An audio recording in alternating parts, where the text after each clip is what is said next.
Elsa Angelica, but it's the Angelica Alvarez. Let me change this. I'm going to change this to Elsa Alvarez. Okay, you should see that now, right? Yes, thank you. I'm sorry, I forgot. Don't worry. That way I'll just know when I'm following the script that we're doing good. Give me a second and move on to the next student. Sebastian Avila, I think you're in here. Yes, I'm here. Okay, so are you a timekeeper? No, you're not a timekeeper. You're introducing the candidate, right? Yes. Okay, fantastic. Thank you. Liliana Gonzalez. I'm here. Okay, I'm going to change your name to Liliana. Okay. Okay, next. Liliana Gonzalez. Natalia Henry.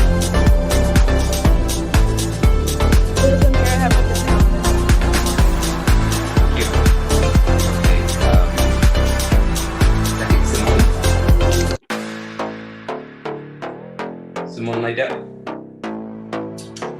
I'm here. Okay. Jacqueline Montemayor. I'm here. Very good. Manuel Reyes. Here, sir. Very good. Javier Reina. Yes, sir. You got my answer to your question earlier today, right? Yes, sir. Awesome. By the way, if any of your families want to watch today's forum, they can literally go on YouTube and just type in Laredo College, 3 words, Laredo College, and then followed by the word forum. If you type that into YouTube on the TV, and even if you just type in Laredo College, it's on the third video, the Laredo College forum, you won't miss it. And they can watch that, the same link that I sent you all.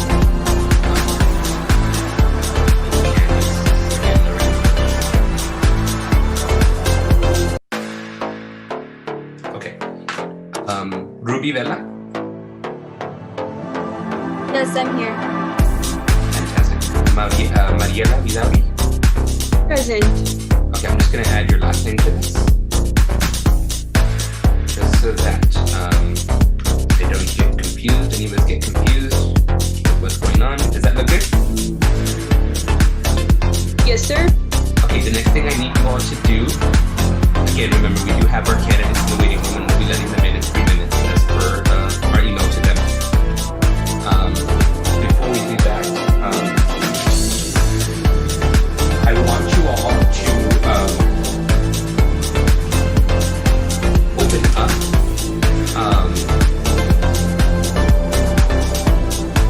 this link. This is going to be a way for me to contact you all during the forum.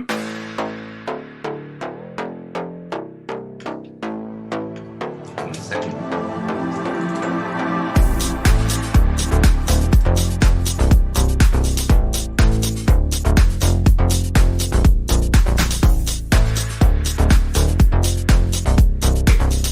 In Canvas, folks, I want you to go to the course, and once you click into the course, I want you to click on chat. Can you want to do that for me? Is that okay? Did y'all hear me? Yes, sir. Yeah, and I see you all already. It looks like you've already done it. So just once you're in there, just go ahead and type in hello, and that way I know you're in there. I see 5 of you have already.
All right, good evening, everyone. How's everyone doing? So we're going to get started.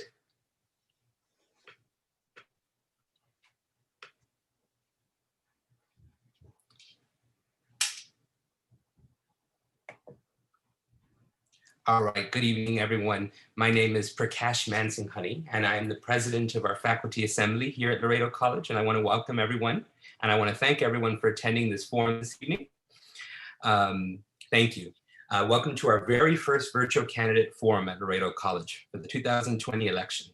I want everyone to know that tonight reflects the work and the hard work of so many different groups here at Laredo College, not least of which includes the students enrolled in the Laredo College Honors Program, the faculty in the Laredo College Faculty Senate as well. And it's also important to note that several other divisions of the Laredo College community, including the Media Center and other areas, have worked tirelessly to make tonight possible. So thank you to everyone who made tonight a reality. Beginning, I'd like to congratulate the students enrolled in my federal government course in particular for their hard work and their courage, for without them, tonight would be impossible. Finally, I want to thank all of the candidates for being here this evening, and clearly this would be impossible without you all as well. So without further ado, let me introduce one of my students, Ms. Simone Lydell. She currently serves as the president of the Phi Theta Kappa International Honor Society here at Laredo College, and she's also one of my students enrolled in my course. So without further ado, let me introduce Ms. Simone Lydell. Good evening, ladies and gentlemen. My name is Simone Liddell, president of the Phi Theta Kappa Honor Society. On behalf of the Laredo College faculty, staff, and students, please allow me to welcome everyone tonight to the 2020 Laredo College Board of Trustees Virtual Candidate Forum. As many of you all know, the Board of Trustees plays a pivotal role in our college. The board makes decisions that have a profound impact not only on the lives of student and faculty, but also on the lives of all the residents of the city of Laredo as well. This year, 3 positions are up for election on the Board of Trustees, and the candidates running for these positions have graciously agreed to join us this evening. Tonight's event reflects the work of many students enrolled in Laredo College Honors Program, as well as the faculty who serve in the Faculty Senate. All of the questions the candidates will be answering this evening have been submitted by students and faculty. We feel that these questions reflect some of the most pressing concerns facing Laredo College today. As student leaders, we feel that it is incumbent upon us to take the initiative and play an active role in our government, whether local or national. Once again, thank you, candidates, for joining us this evening. We hope that this will be an enlightening discussion for all. Once all the candidates have been introduced, each candidate will have the opportunity to make opening remarks for a total of 1 minute, beginning with Mr. Justin Hunsnurcher-Casiano. In addition, once the questions begin, each candidate will be given 1 minute to respond. The questions will be asked in a round-robin style, beginning with Ms. Karina Elizondo. Timekeepers will be on hand to ensure questions are answered in a timely manner. Once again, thank you for accepting our offer to participate in this evening's forum. At this time, I would ask that everybody rise for the Pledge of Allegiance. I pledge allegiance to the flag of the United States of America and to the republic for which it stands, one nation, under God, indivisible, with liberty and justice for all. Thank you. Now please join us in singing the Star-Spangled Banner as performed by Dr. Joseph Crabtree. Good evening, ladies and gentlemen, and please join me in the singing of our national anthem. Oh, say, can you see by the dawn's early light what so proudly we hailed at the twilight's last gleaming, whose broad stripes and bright stars through the perilous fight o'er the ramparts we watched, were so gallantly streaming, and the rocket's red glare, the bombs bursting in air, gave proof through the night that our flag was still there. Oh, say does that star-spangled banner yet wave o'er the land of the free and the home of the brave? Thank you. Please be seated. We would like to take this time to introduce the candidates. Please welcome my fellow classmate, Ms. Elsa Alvarez.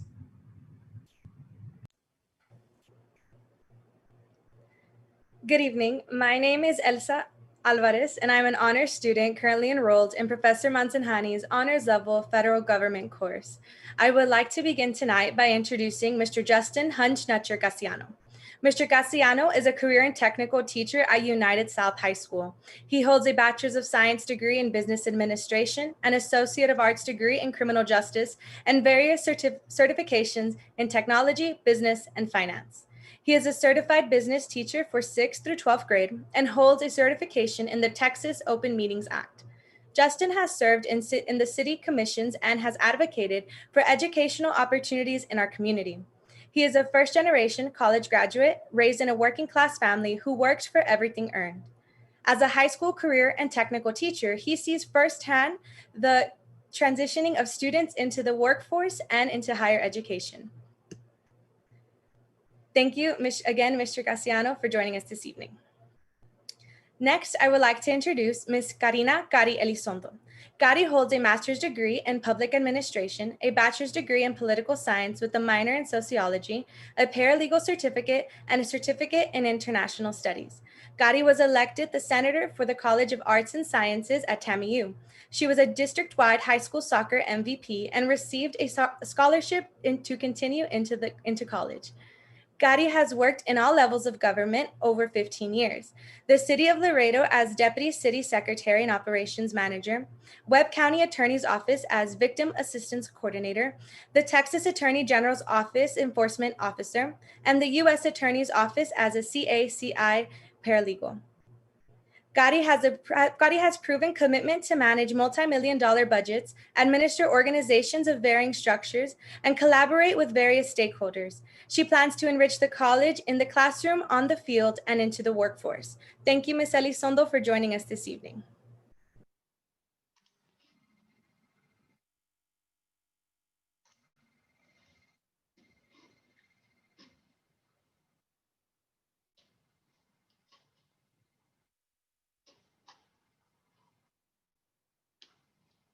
Good evening.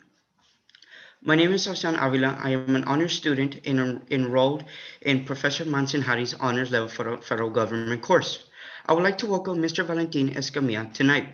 Thank you for being here this evening, Ms. Escamilla. I would also like to welcome Mr. Feliciano Garcia.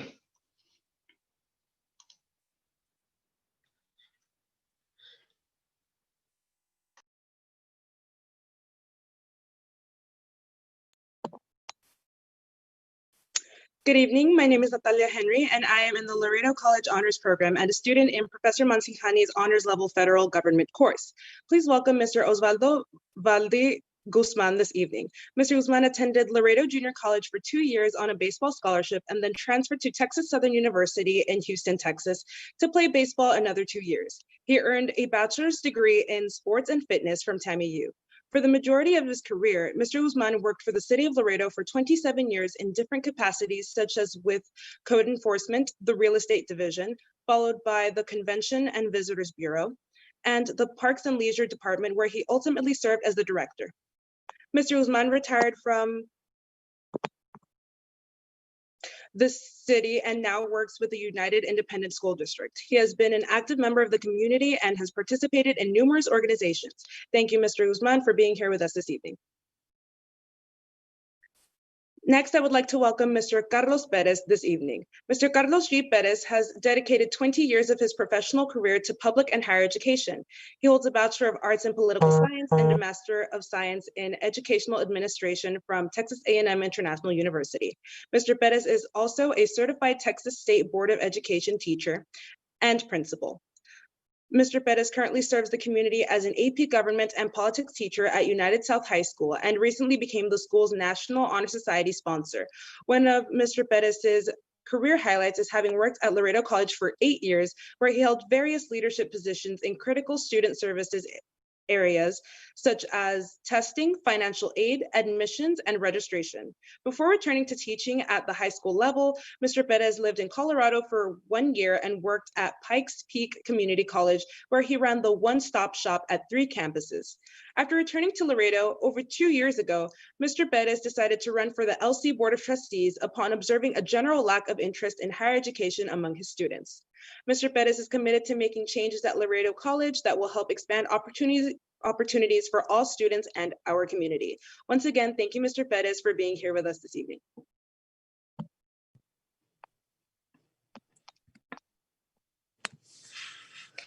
Good evening. My name is Liliana Gonzalez, and I am in the Laredo College Honors Program, and also a student in Professor Monsanhani's Honors Level Federal Government course. Please join me in welcoming Ms. Jackie Levin Ramos this evening. Ms. Ramos graduated from Nixon High School, but attended LISD and UISD schools throughout her years at school.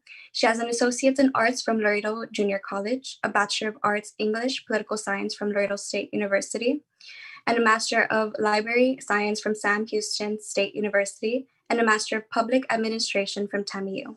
She is the first in her family to graduate from college. Ms. Ramos is a high school librarian at United South High School 9th grade campus and has dedicated her entire professional career to the field of education. Ms. Ramos has also served as a board member of Laredo College for the past 6 years and currently holds the vice chair position on the board and serves as the chair of the Program and Policy Committee. Thank you, Ms. Ramos, for being here with us today. Next, I would like to welcome Mr. Scott Roberts. Mr. Roberts graduated from Laredo Junior College with an Associate of Applied Science degree in December of 1994 and obtained his bachelor's degree from TAMU in 1995. And Mr. Roberts also obtained his Master's of Business Administration and International Trade in 1997 and a second master's degree in Computer Information Systems in May of 2001. Mr. Roberts began working at Laredo ISD as a technology trainer in September of 2000. And in 2007, he was promoted to the Grant Writer Research Analyst position. Thank you, Mr. Roberts, for joining us this evening.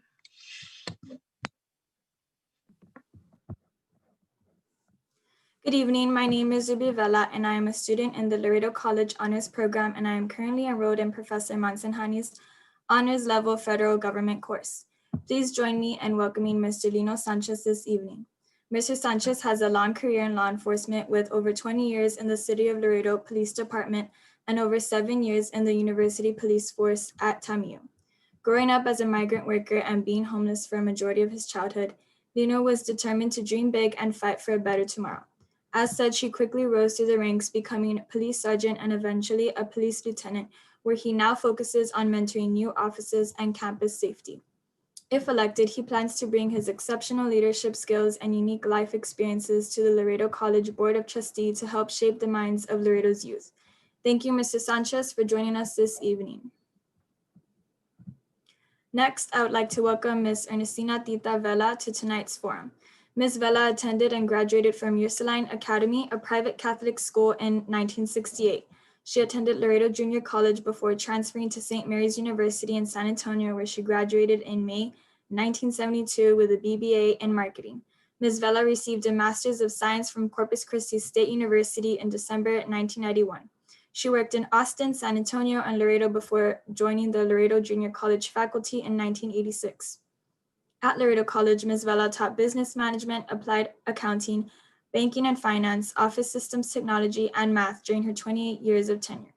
At Laredo College, Ms. Vela served as department chair for the business department from August 2001 through August 2009, and was also in charge of staff development for college from June 1992 until August 2009. Ms. Vela retired from Laredo Community College in May 2013, and shortly thereafter decided to run for the Board of Trustees. She has served as a trustee for Place 9 the past 6 years. Thank you, Ms. Vela, for being with us this evening. Next, I would like to welcome Mr. Jose Villa to tonight's forum. Mr. Jose Villa is an educator, mentor, and musician with extensive teaching and performing experience. Jose has served hundreds of students in the Laredo community, and his passion is to educate and inspire youth to dream big and set high standards. He is the director of arts program for the Boys and Girls Club of Laredo, which he founded in 2018, and runs his own private teaching and mentoring studio. Mr. Villa is a graduate of Berklee College of Music in Boston, Massachusetts, where he graduated with honors. While studying in Boston, he created free educational and mentoring programs for youth along with Berkeley, Harvard, and MIT students. He was awarded the Berkeley Urban Service Award in 2017 for demonstrating innovation and commitment as an educator for unserved youth. Vidal M. Trevino School of Communications and Fine Arts awarded him with the first VMT Medallion Icons Award in 2019, and Jose has also been honored by the Obama Foundation and the NAMM Foundation of Educators. He has traveled across the country and has participated in many educational and entrepreneurial workshops, clinics, and talks. Through his education, talents, and experiences, Jose Arvilla transforms and empowers the lives of youth and is committed to providing innovative learning opportunities to our students. Thank you, Mr. Villa, for joining us this evening. At this point, each candidate will be given 1 minute for their opening remarks, bearing in mind that timekeepers have been provided for your convenience. Timekeepers will wave colored flags. Green indicates it is your time to begin. Yellow indicates you have 30 seconds. Red indicates that your time has expired. We will now begin with Mr. Justin Casiano and continue from there. Well, thank you to the honor students, the faculty, staff, and everybody who is watching here tonight. I'm a first-generation college graduate raised in a working-class family who worked for everything earned. I teach career and technical students at United South High School and see firsthand the transitioning of students into higher education or the workforce. That provides me with a unique perspective. I have a Bachelor's of Science in Business Administration, Associates of Arts in Criminal Justice, various certifications in technology, business, and finance. I'm certified to teach for 6th and 12th through 12th grade. I also have a certification in the Texas Open Meetings Act, serving in city commissions. Excuse me. I'm running because we have enough politicians and people with a background in government making decisions on education. I am a candidate who brings the experience as an educator onto the board who will make decisions on educational needs. I don't have anything to prove to any politician or upper hand. I'm not a mouthpiece to any special interest, but rather lead by listening to students, faculty, staff, and taxpayers. Thank you, Mr. Casiano. Your time has expired.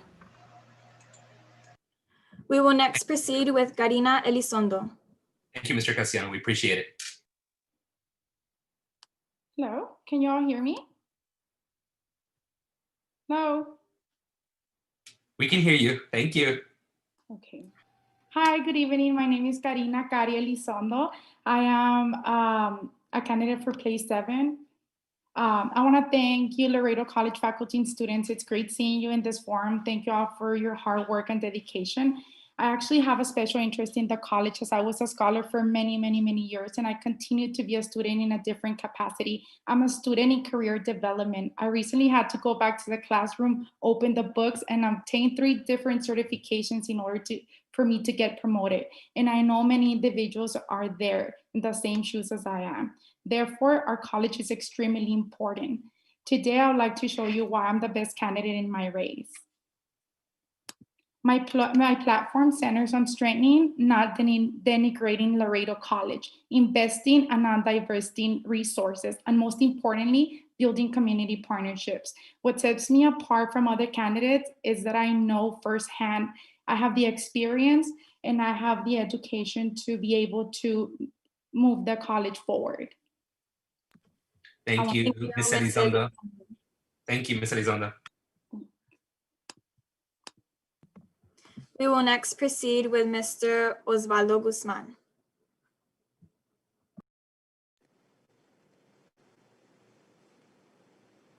Can you all hear me? Can you all hear me? I can hear you, sir. Good evening. Good evening. Thank you. Once again, I'm Osvaldo Valdezman, and I'm running for Board of Trustees, place number 7. I graduated, like they were saying, from Nixon High School. And once I graduated from college, started working with the city of Laredo for 27 years. The last 7 years, I was the Parks Director, Parks and Recreation Director. When I was there at the Parks and Recreation Director, I was able to oversee our $60 million budget that we had and over 200 employees. And during that time, during those 7 years, we were able to create a lot of new parks, recreation centers, and community events.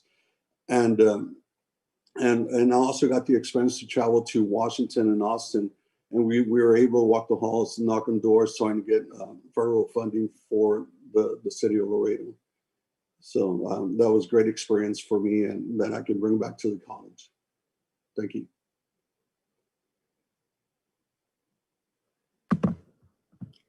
We will next proceed with Valentin Escamilla.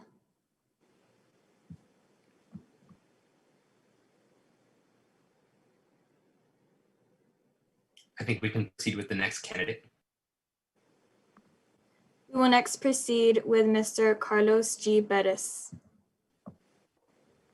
Good evening, everyone. I am Carlos G. Perez, as I was just introduced.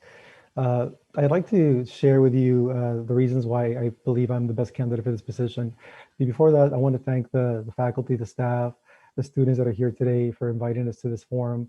I appreciate you taking the time out of your busy lives to do this for us and to get to know what we stand for. So thank you very much, all of you. First of all, I'd like to say that while I have not started as a board member or worked in any capacity as a politician during my 20 years of experience in education, I have spent 8 of those years at Laredo College. And while I worked at Laredo College, I got the opportunity to work at different departments, as was mentioned earlier, financial aid, admissions, recruitment, testing. And I got to see the experiences that our students go through. And I believe that as a candidate, I am the best suited candidate with that experience that I bring to the table to provide our students, our faculty, and staff, who I work with very closely also during those 8 years and 1 year at Pike City Community College, to provide you all of you, faculty, staff, and students. Thank you, Mr. Bettis. Your time has expired. Appreciate that. Thank you, Mr. Perez. We appreciate that. We will next proceed with Ms. Jackie L. Ramos. Hello, everybody. Thank you for the invitation. I'm honored to participate in such an event. You've heard my bio, so I want to take the opportunity to focus on our beloved Laredo College and the many accomplishments that have taken place during these last 6 years. Among some of the many highlights are the accreditation of our college for the next 10 years. Laredo College alumni is attending Sweetbriar College on a full ride scholarship. Our Education Foundation is providing financial support to our students. Our Police Academy is graduating these years with a 100% passing rate. Our Bachelor of Science in Nursing, our cosmetology program, our early college high school with 93 graduates in 2019 and 90 plus in 2020. And our graduations are steaming over with 1,800 graduates in 2019. And our top-rated faculty staff with over 2,400 years of combined experience. In addition, we have financial funding through Texas Grant, Pell Grant, and Summer Pell Grant. This and so much more is taking place at our Laredo College, and I personally am very proud to be a member of the Laredo College Board of Trustees. Thank you for the opportunity to allow me to serve our community and be part of this awesome institution. Thank you, Ms. Ramos. We will next proceed with Scott Roberts. Hello, everyone. My name is Scott Roberts, and first of all, I'd like to thank the Faculty Senate and the honor students for hosting this event. Really appreciate it. My platform consists of, first and foremost, the safety and security of all the students and staff at the campus. And I would also like to let you all know that I am a first generation college graduate from Laredo College. And I do understand completely the plight of the students dealing with family, jobs, and going to school. And my main focus is going to be on the customer service and look at reducing our tax rates and look at reducing our student tuition to provide better opportunities for our students. Thank you very much, and I appreciate it. Thank you, Mr. Roberts. We will next proceed with Lino E. Sanchez. Oh, thank you. Thank you for the time you're giving me to express myself. Have you heard, I'm a police officer, been a police officer for most of my life. I'm still police at TAMU. and I bring that to the table. I've seen at my house what my kids go through when they're going through college, and I still have one more still going through them. I want to bring this to the table. I believe that a man should start at his house and guide his house well, and then he can go out there and show that same guidance out in the world. And I want to bring this to our college as a family. Since I also work at TAMU, I see the struggles our students go through, and I want to be able to help them to continue with their education. Thank you. Thank you. We will next proceed with Tita Vela. Just to remind the candidates, just keep in mind yellow means you still have 30 seconds. Thank you.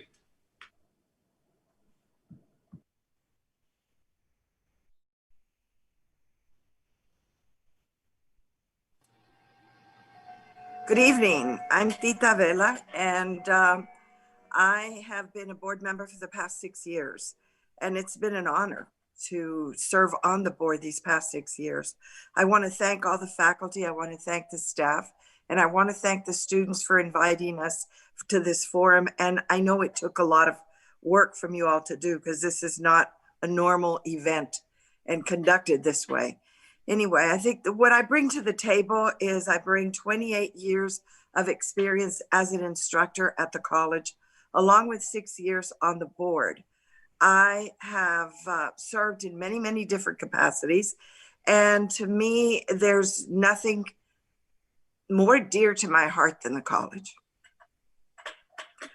I'm here to support the college, and most importantly, the staff, the faculty, and everybody that's involved. Education to me has been the most important thing, and it's truly the only thing we can leave. Thank you, Ms. Vela. Your time has expired. Thank you, Ms. Vela. We appreciate that. We will next proceed with Jose Arvia. Hello, everyone. My name is Jose Arvia. First of all, thank you, Laredo College, for hosting this forum. I'm very excited about running for this position. So a little bit about myself, I'm all about youth development. I am all about education. My mission, my personal mission, is to transform, the lives of others and have an impact in their lives with my talents, with my education and experience. I'm the type of person that is not content with, the day-to-day norms. I always like to look for new avenues, new projects to better myself and to create new opportunities, new initiatives for our students. I believe I am the candidate with the highest quality of education in my race. I was immersed in, high academic, high standards institutions when I studied in Boston. And, all of my mentors, my professors are distinguished leaders in the education field. So I want to bring all of these experiences to the Board of Trustees. I am very excited to serve my community, to serve our students, and in particular— Thank you, Mr. Villa. Your time has expired. Thank you, Mr. Villa. We will next proceed with Feliciano Garcia.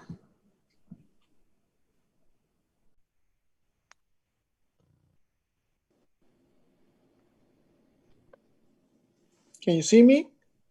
Hello? Can you hear me? We can hear you, Mr. Garcia. We just can't. Okay, let me start. Once again, my name is Feliciano Garcia. Why am I the best candidate? I've been in politics quite a bit. I was elected back in 95 to 2001 in Rio Bravo as the municipality mayor.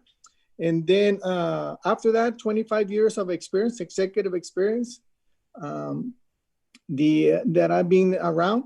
So I know the budget, I know how it works, where the loopholes are, and also how the system works.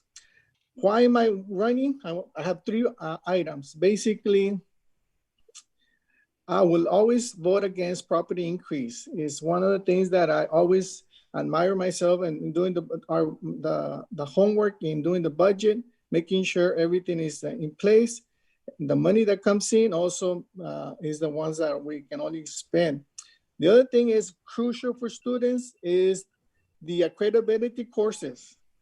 Thank you, Mr. Garcia. Your time has expired. Sorry, apologize.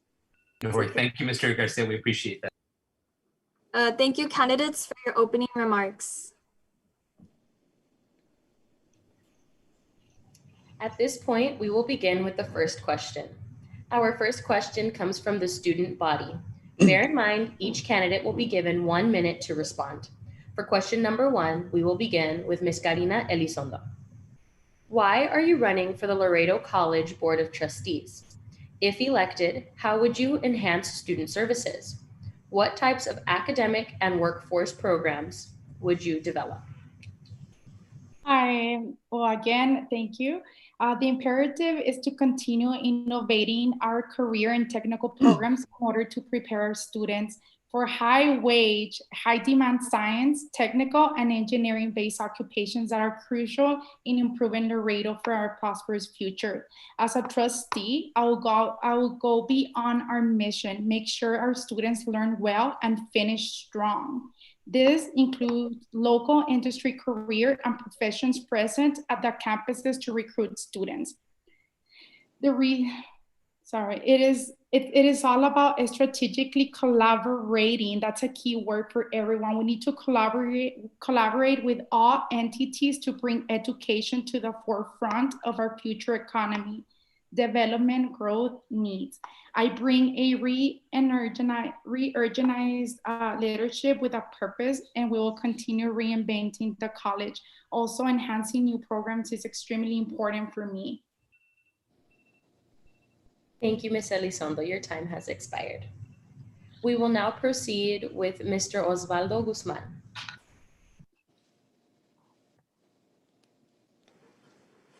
Thank you. It is important to continue with the great foundation that the Laredo College has provided and is providing to a lot of students right now. It is important to continue with the great student services, but it's also important to if there's a niche that's missing, we need to find what that niche is missing. And right now, with the pandemic, try and rebrand the college if we need to. We also need to do more internships, more partnerships with the city, and give the students more opportunities to learn more leadership roles. Thank you.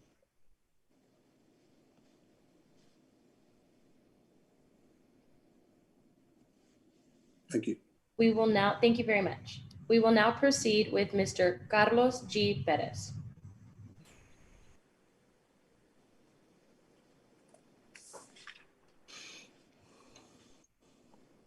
My video is stopped. I can't turn it on.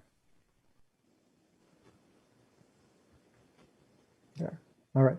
So the question you asked was about student services and improving student services, as well as what new programs we would want to offer to our community here at Laredo College. As far as student services is concerned, that's an area that I come from, enrollment management. As I said before, financial aid, recruitment, admissions. So I was reviewing budgets for the past several years, and I feel that one of the areas that has been neglected and we need to focus more on at the college is academic advising, and make sure we have a good advising model for our students. The case management model would be an excellent model for our students. Those of you that are familiar with that know what I'm talking about, where you have an advisor assigned to you, and you meet with that advisor every time instead of having a different advisor every time you show up to the advising department. As far as new programs are concerned, I believe we need to build on existing programs. Part of my platform is building on existing programs, expanding capacity, increasing capacity, so that those students that want to get into those programs don't have to be waiting to get into them. One of our students mentions she's a biology major, but waiting to get into nursing. I don't want to have that happen. I want you to be able to get into nursing when you make that decision. Thank you, Mr. Perez. Your time has expired. Thank you. We will now proceed with Ms. Jackie L. Ramos. So one of the answers to the two-part question would be, why am I running for the Laredo College Board of Trustees? And it is because I strive to continue to work with the community. I want to continue working with the students. As a 9th grade librarian, I begin the foundation for students to be ready for their next step in the phase of their education. And so I want to continue working with the board. I want to continue working with our students.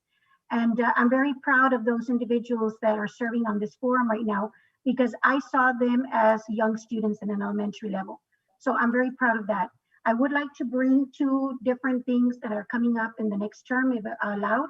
I would bring the Career Services Department, expanding it, and I would also bring a Career and Tech Early College High School to our college, to our either two school districts or one or the other. Thank you. Thank you so much, Ms. Ramos. We will now proceed with Scott J. Roberts. Yes, the reason why I'm running for Laredo College trustee is because I feel it's an opportunity to give back to my community and work directly with the faculty and the students of Laredo College in order to enhance the opportunities of their education and their employment opportunities. I would like to enhance student services by providing jobs to students to help out other students in regards to their FOSFA applications, because it's very tedious to go through. It's frustrating, and it's frustrating the families. And I would also like to see an opportunity for them to do outreach to those students who have attended the college but has not graduated from school.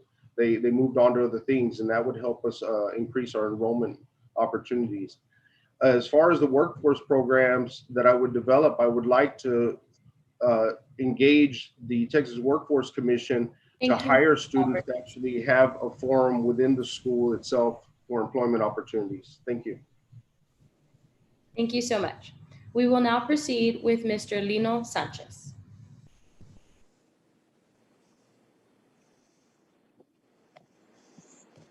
I guess I can't start the video, but I guess you can hear me, yes?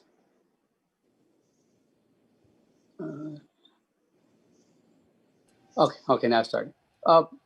The reason I'm running is because I want to bring some positive attitude to our students, to have them confidence in that they can come to school. The reason we have support services and student services to help even the disadvantaged students, the low-income students, and the disability students to be able to come to college, to be able to train themselves, to be able to do something with their lives, that they can go out there and perform and bring businesses back to our community. My goal is to help not only the Laredo College, but Laredo City, to bring our community back to par. I know right now we're going through some problems because of this pandemic, but I'm pretty sure that we're gonna surpass this and make it out there. And our kids need to have that confidence that they can make it. They can make it in life. I taught this in my house, and I think I can teach that also out there. And I believe that the college has been doing a great job. It's going to continue doing a great job. And if I'm elected, I will help with that. Thank you. Thank you, Mr. Sanchez. Our next candidate to speak will be Ms. Tita Vela.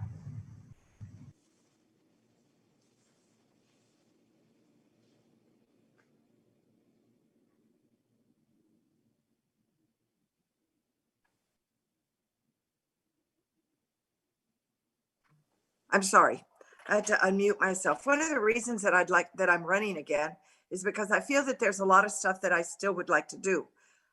One of the things that's very dear to me is the fact that our enrollment has decreased, and I really, really would like to start some kind of a recruitment effort, going out to the high schools, going out to the middle schools, and encouraging the students to come to us and to see what we have. That is so important to me.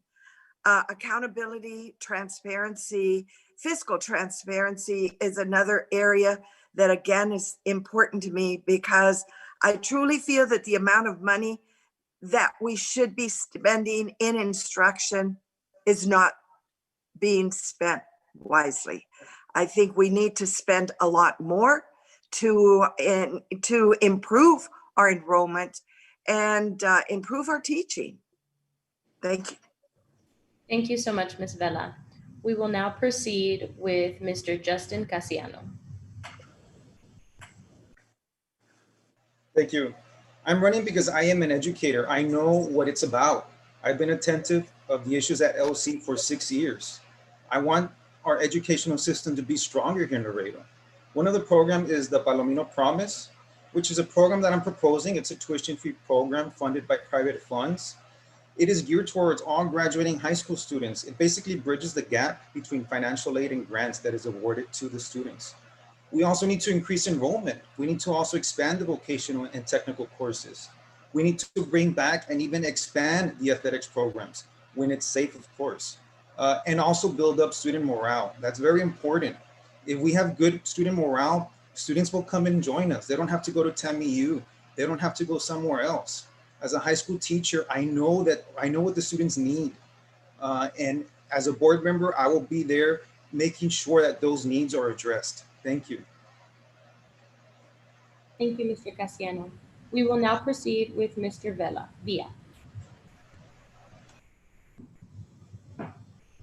Hi. So I am running because, like I mentioned before, my personal mission, is to impact the lives of our students. I am an educator. I am also a small business owner. I have my own teaching studio, my teaching and mentoring studio.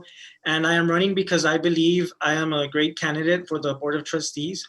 I think my experience, my creative mindset, my creative perspective will bring a lot to the board. And as far as new programs, I think the future of work is entrepreneurial. So, we need to focus on that a lot. There's statistics out there that, more than half of the workforce are freelancers or, all that type of business. So regardless of what their major is, whether it's arts or biology or stuff like that, I would like to implement, initiatives that get them out to the community, partnerships with the city, to give them that aspect as well, because the future of work is changing. And also I would like to focus on Mr. Villa. Next, we will proceed with Mr. Garcia. Thank you, Mr. Villa. We apologize for that.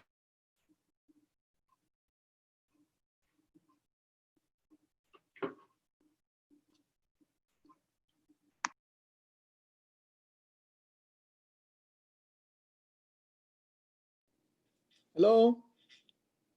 Am I on? Yes, sir. Okay. First of all, once again, the purpose of me running for place 9 is the courses that we need to increase. People are saying, let's do this, let's do that. But mostly, and it's one of the things that bothers me is that people being there for so long and not doing it, is the courses that affect the students. There's the students that are giving us these questions, they're biology major, they're I guess business major. They eventually need to leave that college and go to a university to get the bachelor's degree. And if they don't leave with enough or with the credits that they pay right now, and they have to go to a university and pay again, we're not doing justice to them. And the vocational part is, what we need is, once our students graduate, they need to have a job. So we need to help them to provide it, give them the accessibility for job placement. Thank you, And Mr. with those things, with those things, expired. I'm sorry. Okay, thank you very much to all our candidates. Our next question tonight comes from our faculty. Please welcome back Professor Mansinghani.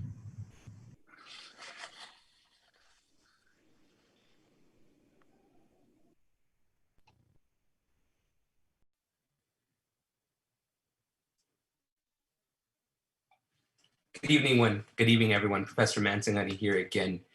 For question number 2, we will begin with Mr. Guzman. And that first question will be, what do you see as the advantages and disadvantages to the rapidly growing dual enrollment program? And if elected, what proposals would you initiate to enhance this program? And again, I'm going to repeat this question. Question number 2, which will begin with Mr. Osvaldo Guzman, is as follows. What do you see as the advantages and disadvantages to the rapidly growing dual enrollment program? And if elected, what proposals would you initiate to enhance this program?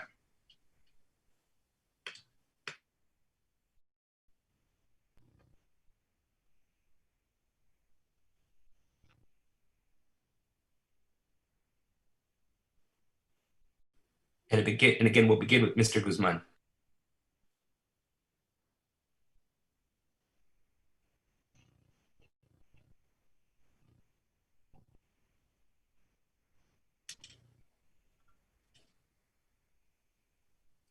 Are you still with us, Mr. Guzman?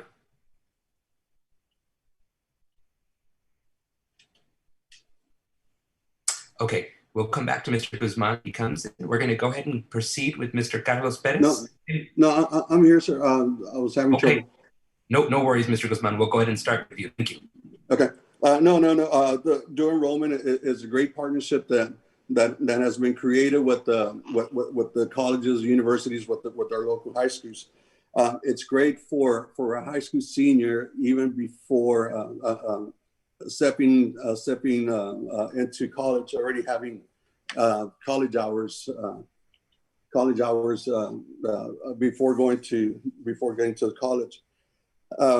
The only disadvantage that I see is that I know one of them when you file applications for different colleges, they ask for activities, extracurricular activities, and that's something that I think that the kids are missing out on that. But I think it's important to increase and try and get more enrollment in a dual college with the high schools. Thank you. Thank you, Mr. Guzman. We appreciate that. We're going to go ahead and proceed with Mr. Perez. Okay, thank you for your question. Appreciate that. You can look at dual enrollment in two ways. You can look at it economically. Economically, it has disadvantages. I was looking at the data. Economically, it brings in about $1 million into the college, where regular tuition and fees from other students is over $5.8 million. So economically, looking at it from that perspective, it's not a program it's a program we need to revisit and see what we can do to make it more economically efficient for the college. As an educator, I see it as a wonderful program. I see it as something where our students can get the foot in the door, get their first 4 classes at least in college, at a college level. And that is an amazing opportunity because then when they start college, they already have that background that they already took college classes. So in that sense, it's also an amazing program. At the same time, I just want to make sure that as we continue to implement dual enrollment programs, that they continue to meet the standards of a college curriculum, that we do not water down our standards, and we continue to make sure that just because they're in high school, that we go ahead and pass them all. Thank you. Thank you, Mr. Perez. We appreciate that very much. We'll go ahead and continue with Ms. Ramos. Again, thank you, Mr. Perez, for your answer.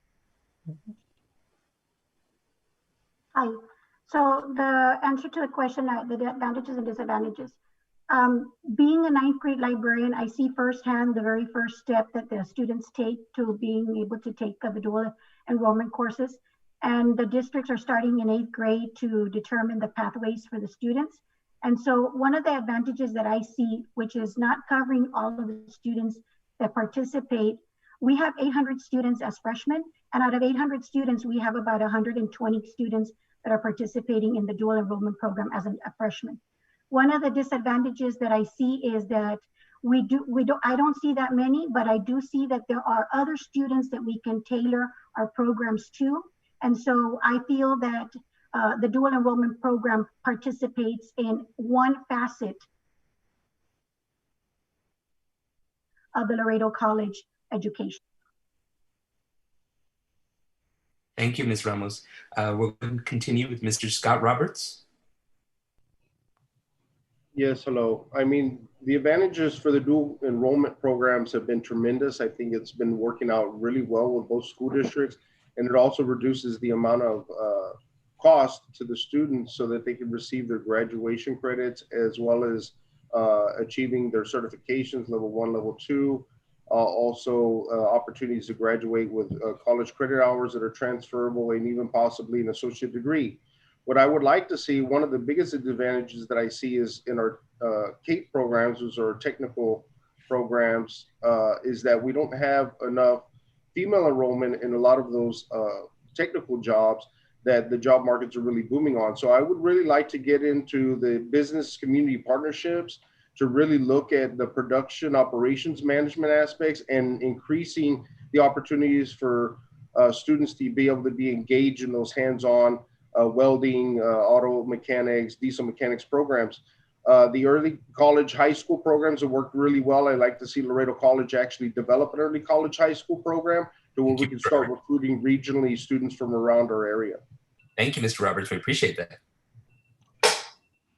We'll go ahead and continue here with Mr. Lino Sanchez.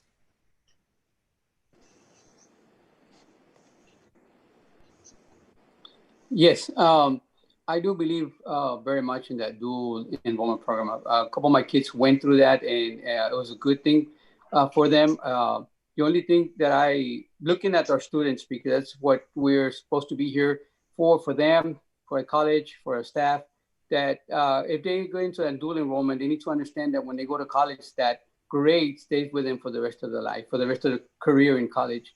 So if they're taking courses for taking high school, have them take that course in high school. But if the courses that are kind of taking that dual enrollment are not offered in the high school programs, then yes, by all means, take that dual enrollment.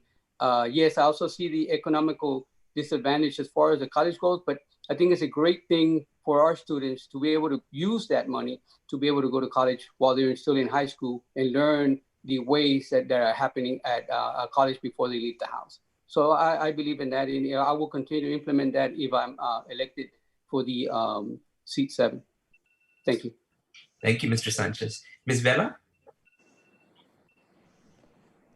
Maybe the, am I on yet? Just your. Hear me? Can you hear me? It says that you're going to start the video. Okay. There you are. I'm on? Okay. I'm going to be a devil's advocate right now. I think it's a good deal for some, for the students. I really do. For the college, I don't know. And I'll tell you why. Number one, the tuition is lower than the tuition that our regular students pay. That's number one. And number two, being a former faculty member, it hurts me when I hear that our faculty's classes are not making and classes that are taught elsewhere by other teachers and not, okay, I lost it. I feel that our teachers should be teaching these classes. I am very scared that some of these classes are being watered down by others teaching the class. Is it a good thing for students? Yes, it's a tremendous thing because they come out. But honestly, if this continues and if we keep graduating students with these 2-year degrees, we're never going to see them on campus. So we may end up with ghost campuses. Thank you so much, Ms. Vela. We appreciate that. We're going to go ahead and continue with Mr. Villa. Hi. Yes. So, yeah, I agree with what Ms. Vela just said. First of all, the advantages. I mean, I always encourage my students to take advantage of any opportunity that arises. So this is an excellent opportunity for them to get a head start, to get some college credits, and for them to be prepared for whenever they transition into the actual college. As far as disadvantages, just like Ms. Vela stated, that's what I was, thinking about. Is it good for the college? Who are teaching these classes? Are they still the same? I agree with what Ms. Vela just said. Sorry? Feedback. You can continue. Okay. So, sorry. So as far as the disadvantages, I wanted to focus on, is it fitting the needs of the college? Are these classes still the same quality as higher education, or is it getting lost in the transition for high school students? So we definitely need to do that research. Is the quality still there? And will it fit the needs of both the students and the college? Also retaining students, are students just taking the college credit and going elsewhere, or are they actually attending Laredo College? Sorry about the interruption there. Thank you so much.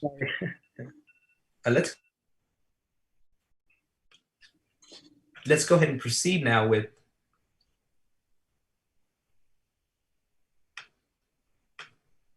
Mr. Casiano. Okay. Is my video on? I know last time it wasn't. Okay. There we go. As an educator at a USC high school that offers these programs, I know how they greatly benefit my students. However, Ms. Vela and Mr. V are right. On the other hand, LC cannot rely on these dual programs that USD has. We must increase traditional enrollment and not rely on the dual enrollment program to keep enrollment afloat. We cannot keep building when traditional enrollment is not booming. These programs can no doubt hurt our traditional enrollment. In fact, for the past years, enrollment to LC from students graduating our local high schools has actually gone down. We can offset these challenges by expanding our educational opportunities for working adults and offering more programs that are geared toward higher age groups. Right now, currently, the highest age groups are 18 to 20, but we're leaving out a whole population in Laredo that can continue their education right here at LC. So we need to target those students as well. And yes, we need to provide that higher quality education at our high schools, perhaps for our faculty. Thank you. Thank you so much, Mr. Casiano. I would like to proceed with Ms. Elizondo. Hello? You're on. Okay. Well, dorm enrollment, in my opinion, is extremely important. It has significant advantages that ultimately outweigh its perceived disadvantages. The benefit of dual enrollment in our community is unequivocal, easier access to college. High school students save money and time taking college courses, while the college injects additional revenue into our budget. However, I do believe that there's some disadvantages. For example, I perceive that it might potentially affect faculty classroom sizes, and it also neglects other traditional students. However, I think that we need to work a little harder in system accreditation enhancement. But overall, I think it's a great revenue to our budget, and we can continue enhancing that program. Thank you, Ms. Elizondo. And now we'll go ahead and continue with Mr. Feliciano Garcia. Yes, that was previous answer was the accreditation courses. I love the dual enrollment. I think it's a great program. We need to start early in high school. We have to mentor our students so they can know what's going to happen. And if we have enough accreditation courses, they will stay with us. Now, the teaching part, we need to teach it with our faculty, not with teachers from high school. If that is the case, then we should teach in high school, not in the college. And then with the transition part of it has to be there. We need to give them, those students that are doing the dual enrollment, the opportunity to transfer everything to the college. They should have more accreditation courses so they can transfer them to the university at their choice. But we need to mentor them very early. We need to tell them what we have. We need to also increase the vocational. Thank you so much, Mr. Garcia. And that concludes. Thank you again. And that concludes our second question this evening. Now, our next question is actually coming from our students. And this next question will be asked by one of our student moderators, one of my students. I'd like to welcome Mr. Emmanuel Reyes this evening. Good evening, everyone. My name is Emmanuel Reyes. And for question number 3, we will begin with Mr. Osvaldo Guzman. As we transition to a fully online semester, how will you improve campus technology and make it more accessible to students? For example, how will you improve campus Wi-Fi? What are your thoughts on virtual learning, and how will you hold faculty accountable for this new learning environment? Thank you. I think the first thing that we need to do is conduct a need assessment and see what the college needs or what plans they have, if they have any plans right now, and integrate both. It's also important, I know, to look into the E-rate. That's a grant from the Federal Communications Commission. That's something that college should look into also. And that helps you, that helps the library increase their Wi-Fi and stuff like that.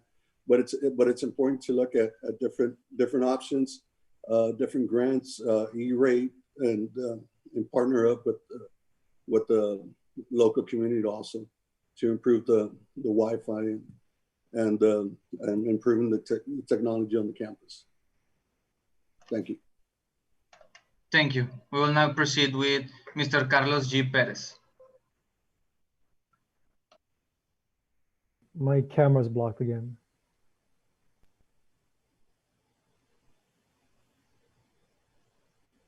Thank you. Thank you for that question, Manuel. I do understand your concerns, and there are different ways that the college could have gone about starting the semester in person. They decided to go virtual. That was a good idea for the time being, I believe. They could have done hybrid models that some other colleges did, or high flex models. There's a number of ways to address this issue when it comes to teaching during a pandemic like this one. As far as your questions about improving campus technology, I believe we have a lot of great technology on campus. We have Canvas for online learning. We have DegreePal, as it's called there at Laredo College, for keeping up with your advising and the classes you've taken and you're going to graduate.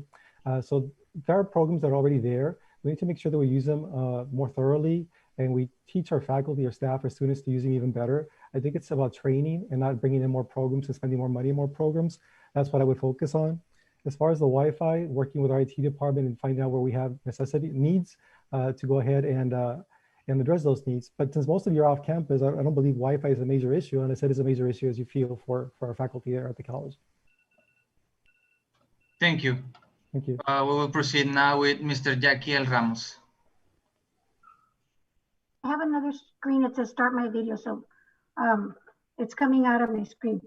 I'd like to answer this question by saying that in order for us to provide the online learning, we need to have a foundation provided for our faculty and staff, and also for our students. One of the things that I want to propose is that if we do proceed with the online learning, I'd like to be able to provide students with the MiFi devices so that they can get the signal and be able to participate in the online learning.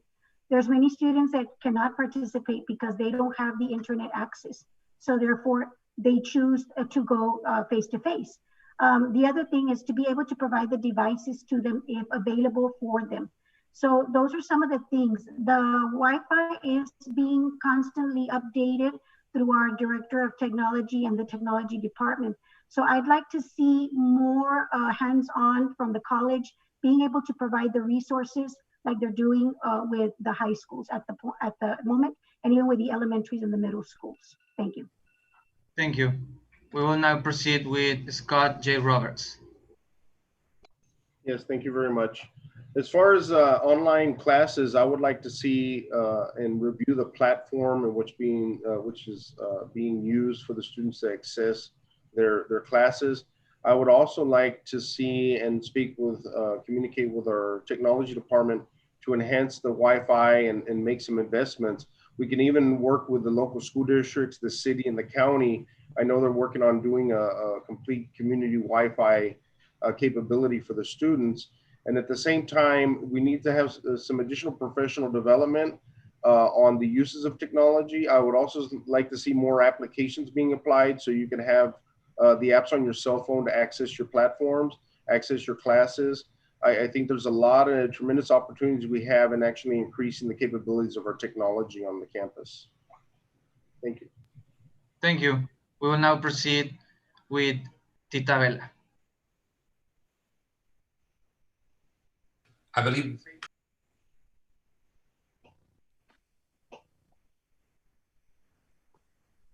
Okay. Am I on? Okay, I think one of the this is something that none of us ever thought would ever happen, us going completely online, but it may end up being a little longer than we hoped for. I think one of the things that we really need to keep in mind is we need to have as much professional development for our instructors as possible. We also need to help our instructors so that they can master this. Most of them have mastered it, but every day there's something new in technology, as you all well know. As for our students, I think we need to find monies to help with laptops, to find laptops for students, and to also help them with internet connections. A lot of our students can't afford internet at home, and even some faculty can't. And I think we need to find a way that we can help both faculty, staff, and students with internet and training in technology as much as possible. Thank you. Thank you. We will now proceed with Lino E. Sanchez.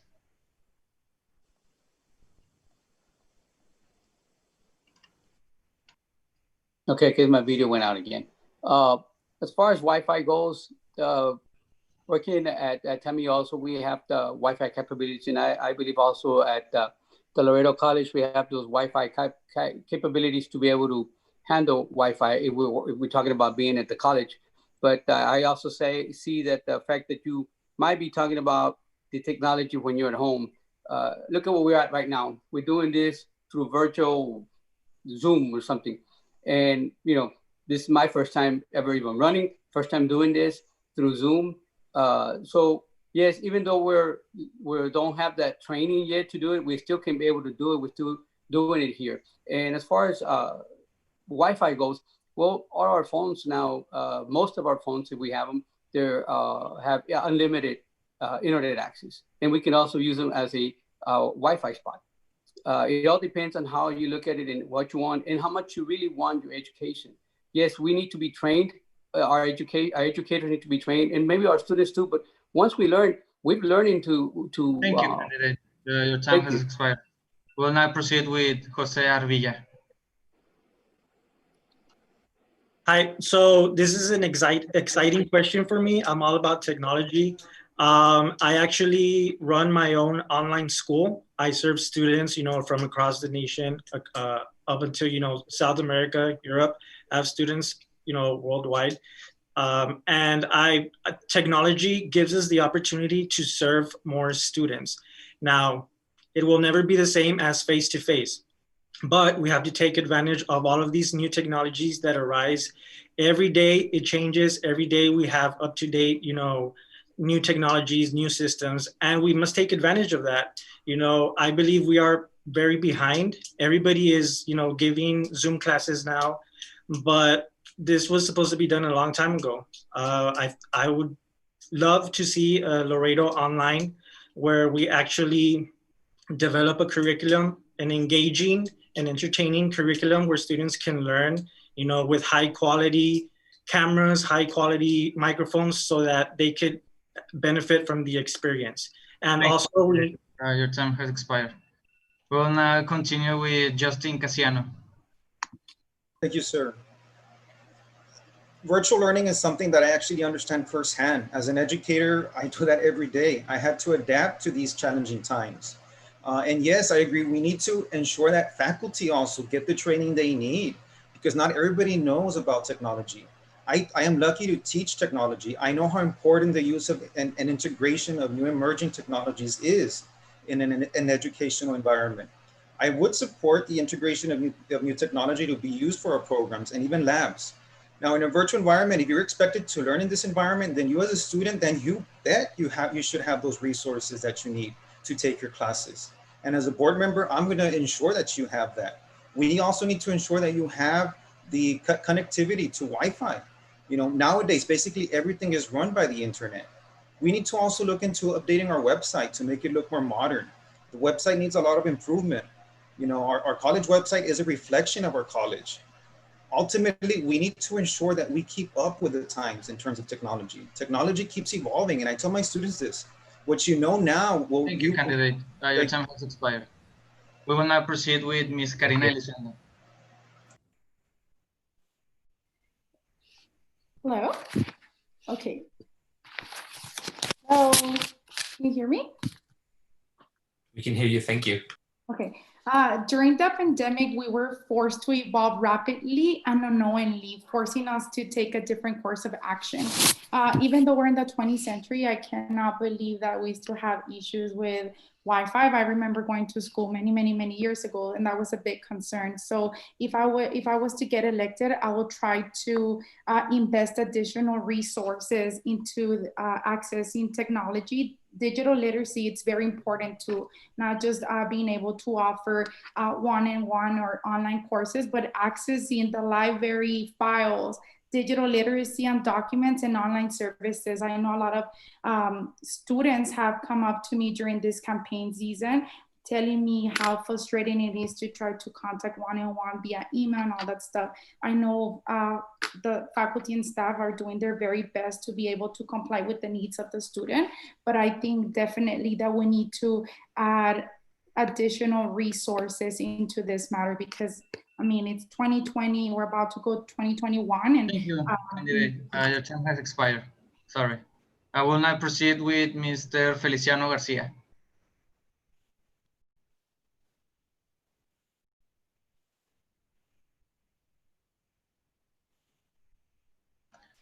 Candidate, you are muted.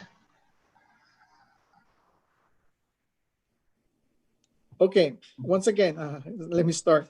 On the Wi-Fi and technology, I'm all for it. Actually, I will support administration. I will give them the support and also the funding that needs to be done for it to be proficient. There was once a department for robotics there, in a lot of courses on computers. We should go back. We should give professional development to our staff, not only to professionals, to our teachers, but also to the staff. We should go and look at being paperless, meaning that we should all be doing it through the computer. As you all know, it's just a matter of time so we can be in virtual meetings, and this is not gonna stop. So we should invest. We should also do everything possible for us to be paperless. So once again, it's just supporting the administration, supporting the RIT department. Your time has expired. Thank you to all candidates. Our next question comes from our faculty. Please welcome the Faculty Senate Vice President, Professor Victoria Rodriguez.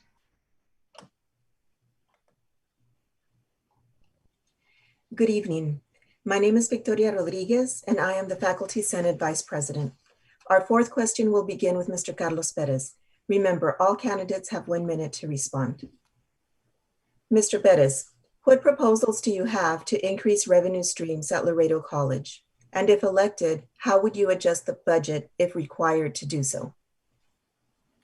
One of the things I've looked at, and I'm not sure that we could make it happen, but it would be something I would try to work with the board administration to get done, is I believe that all of Webb County needs to become part of Laredo College as taxing district.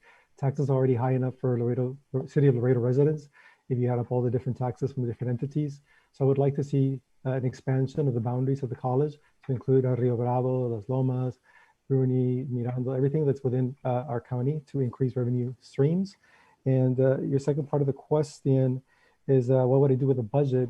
I would make sure that the budget is efficient, that there is no waste in the budget, that there's transparency when it comes to the public. I believe if we were to ask the people who are watching us on YouTube, most of these people do not know what is in the budget, what the money is being spent on, and neither did I until I started doing the research.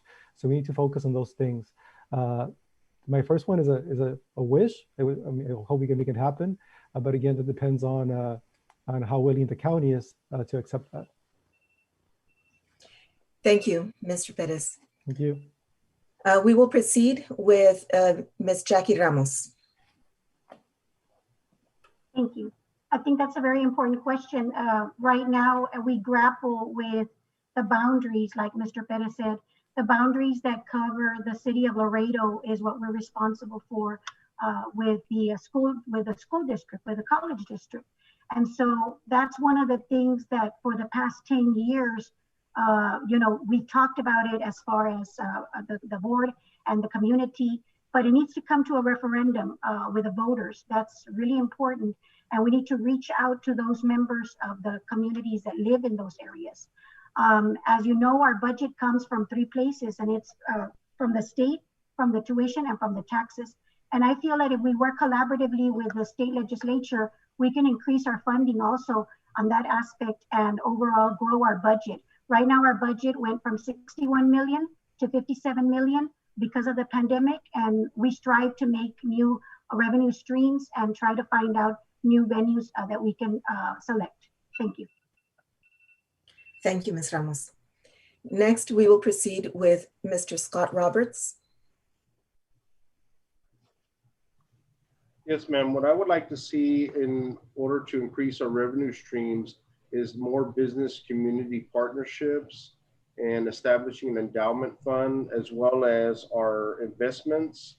I was looking at the CAFR, the Comprehensive Annual Financial Reports, and noticed that most of our revenue streams that are indicated are basically through bank deposits and public funds investment pool, but we don't have any other investment types. And the foundation that Laredo College has also needs to increase the outreach and participation of donors that could provide additional revenue. Additionally, we don't have any revenue streams that could be produced through some trademarking of the Palomino logo and products that actually could provide additional revenue and increase the possibilities of investments in our sports areas, which is a big thing in Laredo in the region. And I believe that we can increase the revenue streams based on that. And if I'm elected, I'll definitely look at our budget to actually invest in. Thank you. Sorry for the interruption. Thank you. We will next proceed with Mr. Lino Sanchez.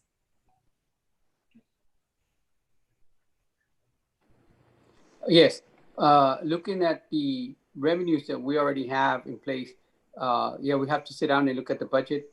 Also, this online studies have also helped a little bit more, where we don't have to spend money on the building usage and everything that we have right now. We're charging our students when we go to on the face-to-face studies.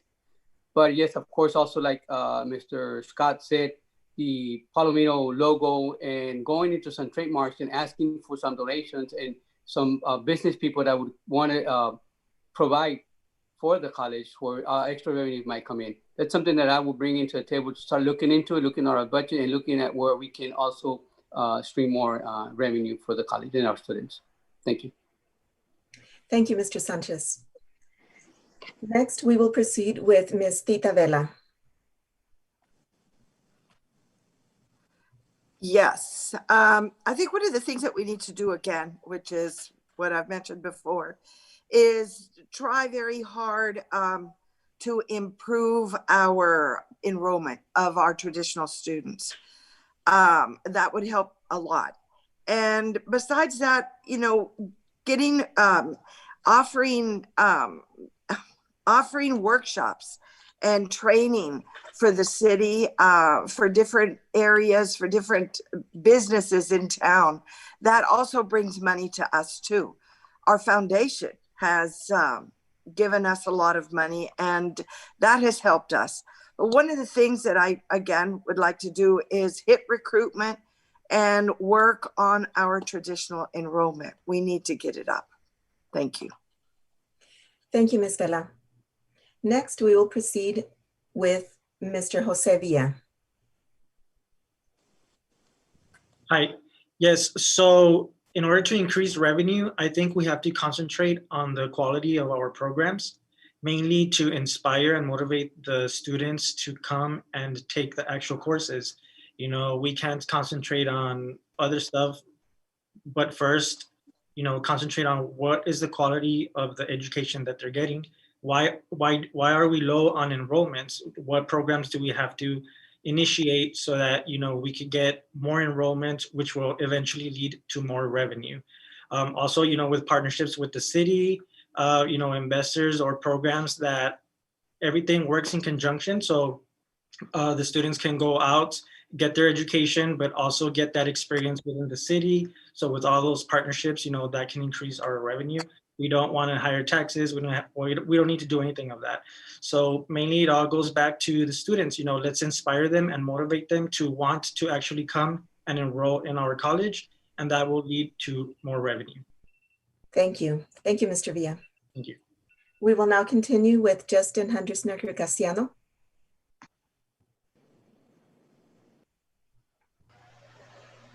Thank you. Is my video? There we go. Well, first of all, we need to increase enrollment. That's how we get new revenue in. Now, LC has currently a tax rate of 0.32. That is the highest tax rate of any college in the state. All while Laredo has the highest concentrated poverty in the state and also in the nation. I do not accept that. We must do better. With a budget of close to $57 million for the next fiscal year, we need to ensure that we have accountability and fiscal responsibility for every single penny spent. Are we getting that bang for the buck? Is that dollar being spent wisely in advertisement? I would recommend to set up committees made up by faculty, staff, and taxpayers to audit expenses made by the college. These committee members will report to the board their findings and recommendations on what can be cut and what departments and areas need more funding. Community auditing of our money is a form of transparency and accountability. Thank you. Thank you, sir. We will now continue with Ms. Karina Elizondo. Okay, even though this question, it sounds obvious, it's not very basic. It requires a lot of experience and expertise. Unlike the other candidates, I have a lot of fiscal experience and expertise in management and revenue. Obviously, we need to promote enrollment numbers through creativity. We need to think outside the box and exhaust all venues and sources of funding available in order to maintain college affordable, 1, 2, accessible, and operational. If I get to be elected, I commit myself to be a strong lobbyist in maintaining and securing state legislative funding to lower the burden of taxpayers. I'm a taxpayer as well, and I do not want to increase taxes. So therefore, we need to be creative to benefit students, faculty, administration, and staff, and most importantly, taxpayers. So I know we can do this in collaboration with Dr. Solis and all of the other prominent roles in fiscal and financial revenue in our campus. Thank you, Ms. Elizondo. I apologize for the interruption. Next, we will continue with Valentin Escamilla.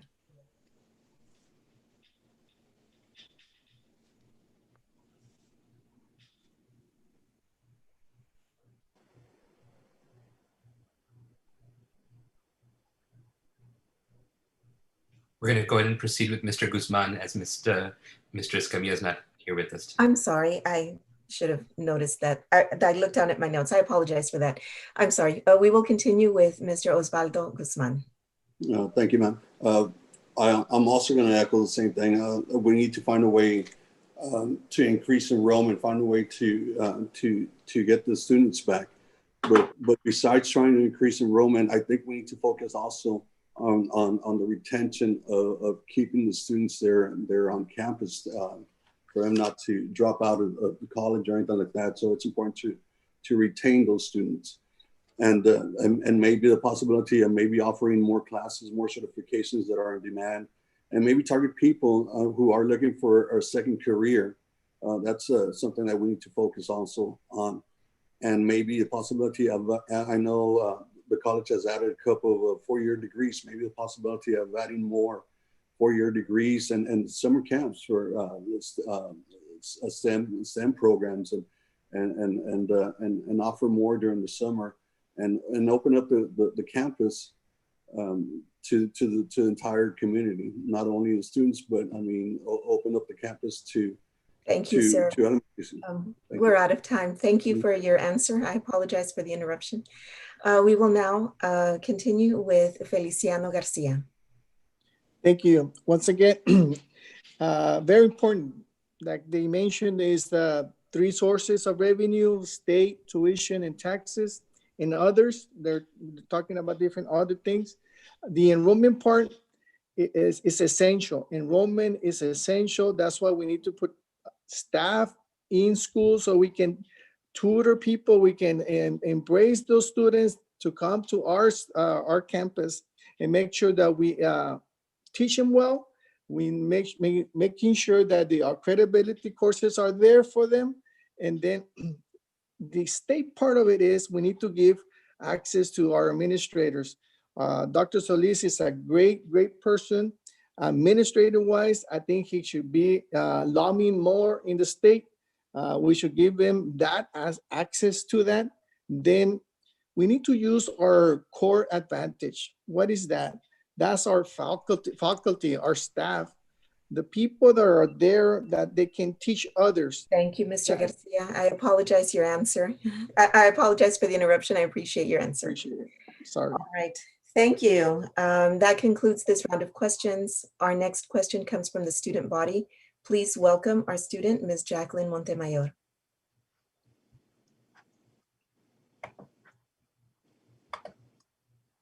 quick interruption from myself. This is Professor Mansinghani. I just wanted to interject very quickly and remind all of the candidates that we have, again, timekeepers on hand if you should need that. We have yellow signs and red signs that'll help you as we move forward. Again, each candidate has 1 minute with which to respond to each question.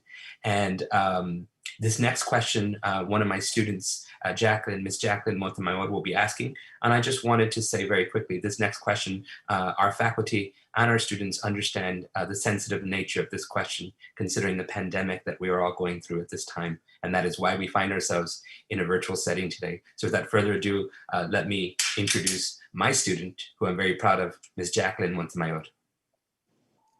Good evening. My name is Jacqueline Montemayor. I am an honors program student. Our fifth question will begin with Ms. Jackie Ramos. If elected, when do you see the college returning to normal operations due to COVID-19? What safety precautions should the college continue to implement in order to protect both students and employees? Thank you for that question.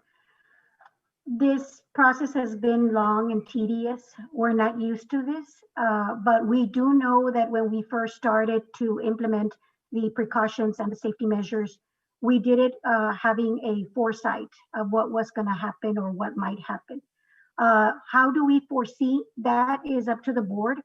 That is up to administration, how we can expedite the process of bringing back the students a little bit at a time or all together. We strive and we aim to protect all involved, which include our faculty, our staff, and also our students. I think that's really important. And so with that, we have to tread cautiously and we have to make sure that we do things accordingly and systematically so that we can continue to bring back the normality of our school back again, or we continue to adjust accordingly to how it develops. Thank you. Thank you. We will proceed with Mr. Scott Roberts. Yes, I would like to see a hybrid model established to where we're allowing the students to come back if they feel uncomfortable about doing that, in the way of protecting their families, then they have the options of having online instruction as well. I think that working with staff in order to ensure that there's sanitation, there's sufficient personal protective equipment available to the students, as well as free COVID-19 testing, it would be crucial in order to us to start returning. I would love to start seeing the students come back to school by this spring semester and starting up our actual sports programs. I know that the students are wanting to come back to school. I think, we just all need to work through this and find a way for us to be able to live. It's very, very important, the safety and security of the students and the staff. But at the same time, we need to get back to what we would consider our normal operations. I feel that a lot of students want to come back to the campus, and I think we need to provide those avenues in order to ensure their safety and security when we do so. Thank you. Thank you. We'll proceed with Mr. Dino E. Sanchez.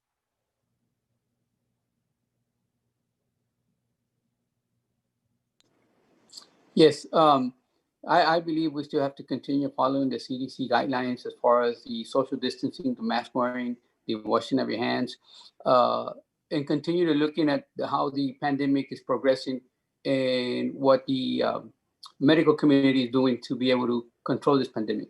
Yeah, I also believe in that hybrid where they can come into the classroom and if they feel comfortable, but to have that also online education so that they can be at home if they don't want to be coming back. Of course, the ultimate goal is to have all the students to come back to school, back to our campus so that they can enjoy that face-to-face comfort that we all enjoy when we go into school. But for now, until we know the more rising of this pandemic, if we know what's going to happen with the 6 months of the cold, with all the other flu season coming around, then we need to be careful and look at that. We'll come back to the board and see what we can think about that and talk with the administration about that also. Thank you. Thank you. We will proceed with Ms. Tita Vela.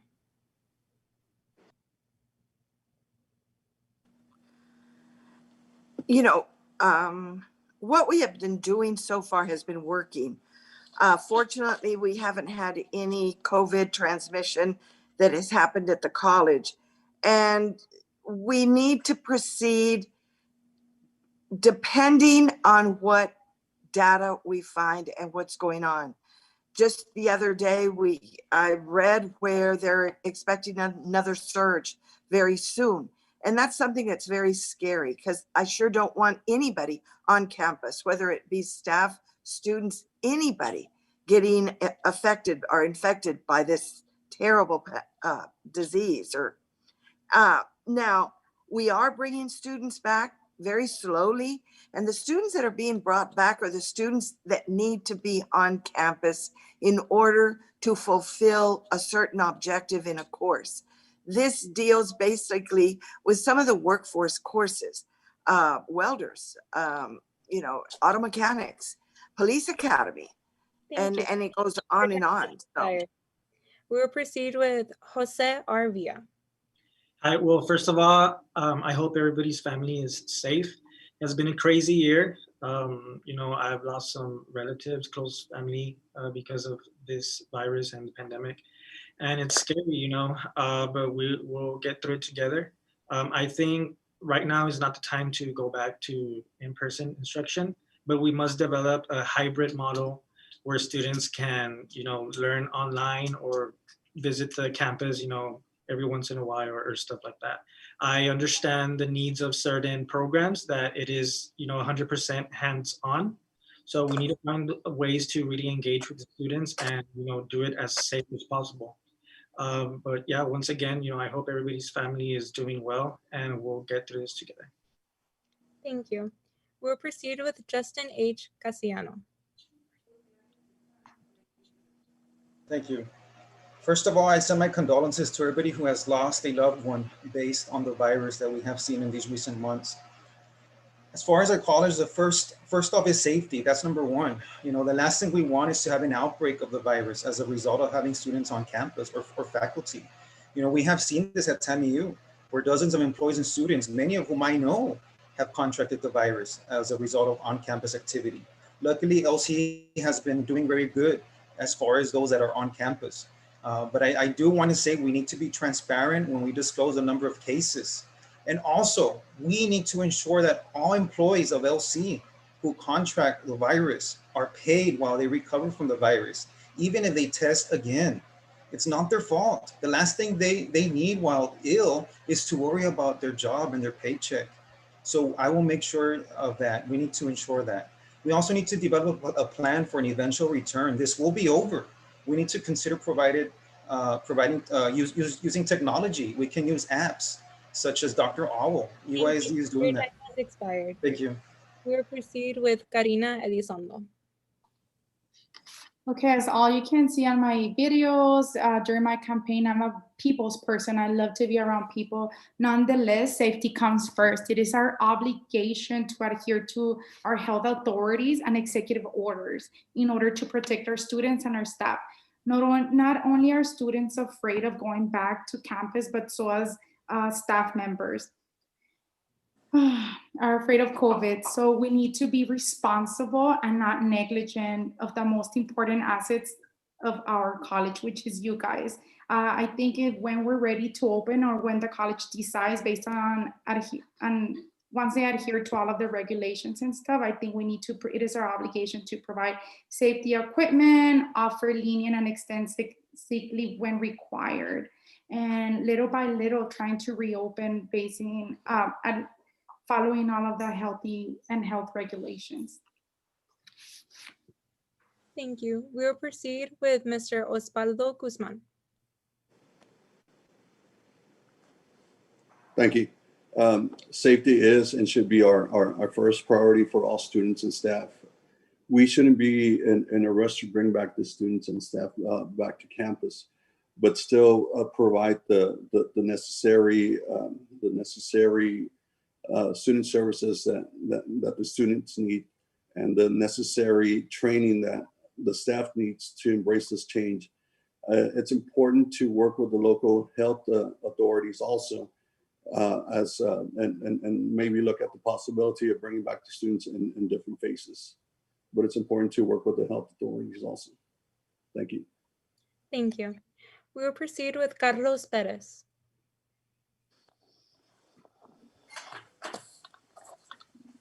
Hello. Thank you for that question. I'll answer the second part of your question first. The second part of your question was what should be implemented. I believe Laredo College has implemented guidelines and rules, policies that have been very successful. No one has contracted COVID at the college as far as we know. So that is a good thing. I don't feel we need to do more than that. I agree with maybe some free testing on campus as well. Somebody had mentioned that. As far as when do things go back to normal? When do things return back to normal? I can't answer that question. I will tell you that as far as instruction is concerned, I've read a number of studies. Students prefer in-person instruction, and so do instructors. They prefer in-person instruction. They believe that that's where students learn best, and I do too. I'm a teacher. What we can implement that is not a hybrid model. It's called a high flex model. Tammy, you has it right now. A high flex model is where you have the opportunity as a student to choose to go in person, to choose to go online at the same time that the in-person classes are going on, or you can choose to watch recorded lessons. It's the most challenging for faculty, but it is preferred by students across the nation at universities and colleges that offer this. Thank you. Thank you. We'll proceed with Feliciano Garcia. Yes, of course, safety for staff and students is number one. I don't care if we lose money or anything like that. That's priority. Second is we need to support our administration. They're there. They're the ones that are hands-on. And then, of course, if recommendations have to be made by trustees, I will recommend disinfecting. We should do everything possible or equip our custodian staff and people that are cleaning our buildings to have the proper disinfectant materials, equipment, so it can be done in a daily basis, even 3 times a day if it's necessary. But again, safety for our staff and students are extremely, that's priority. We cannot have anyone being infected in our campuses. And then again, one of the things that we need to also do is give more information. If we make any decisions as a trustee, information is important. Time has expired. Thank you. Thank you, Mr. Garcia. Thank you. Our next question comes from the faculty. Please welcome our Faculty Senate President, Professor Manson-Honey.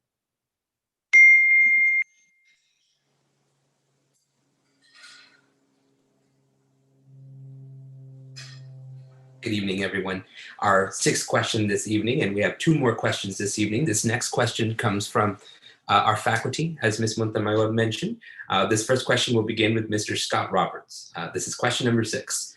Question number 6 is also available down below in the chat box for the candidates. So the question is, what is your position on the DEC local policy? Moreover, do you support or oppose adopting a paid family leave policy? And also, do you believe the benefits should be cut as a cost-saving measure? I'm going to repeat this question one more time. And again, we're beginning with Mr. Scott Roberts. What is your position on the DEC local policy? Do you support or oppose adopting a paid family leave policy? And finally, do you believe that benefits should be cut as a cost-saving measure? And again, we're going to begin with Mr. Scott Roberts this evening. Thank you, sir. I reviewed the DEC local policy. It's pretty standard, but I would like to get more feedback and input from the faculty and staff in order to actually enhance some of the mechanisms that are embedded within the policy. I do support adopting a paid family leave policy in regards to the COVID or any other issues that may exist to include paid leave. And I also believe that the benefit should not be cut as a cost savings measure. I believe that we could find other mechanisms to reduce cost and have a savings for the college, but not reducing any of the benefits to the employees. Thank you, Mr. Roberts. We appreciate that. We're going to go and continue with Mr. Lino Sanchez.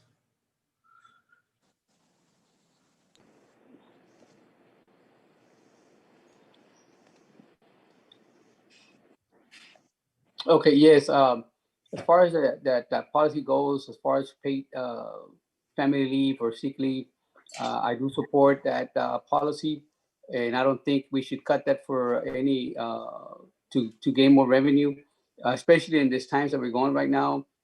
If a person gets sick because of the pandemic with COVID, they should be aware that we're here for them, that we're here to help them, not for them to be worrying about a paycheck or how they're going to pay the bills. also for any other major sicknesses that they get. I believe it depends also like on their tenure, on the sickness that they're getting, and as long as it's not being done in a way that they're trying to get paid for not being sick. But I do support that policy right now as far as getting that paid sick leave. Thank you.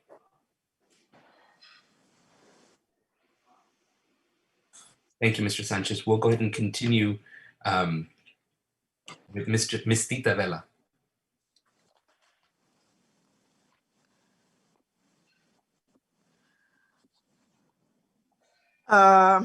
This is something very dear to my heart. I definitely, the family sick leave, most definitely do I believe in that. Do I want to cut benefits? Not only no, but never, never. You work for them and they belong to you. And this is all we have. A lot of us have, and I include myself because I was there. I worked very, very hard. I was never, very, very rarely out. And to be, to have something like that taken away from me, no, that is not something. You earn it and you deserve it. It upsets me when I think of that. Cutting cost, we can cut cost elsewhere. There's plenty of other areas where we're spending money that does not need to be spent. That's all I have to say.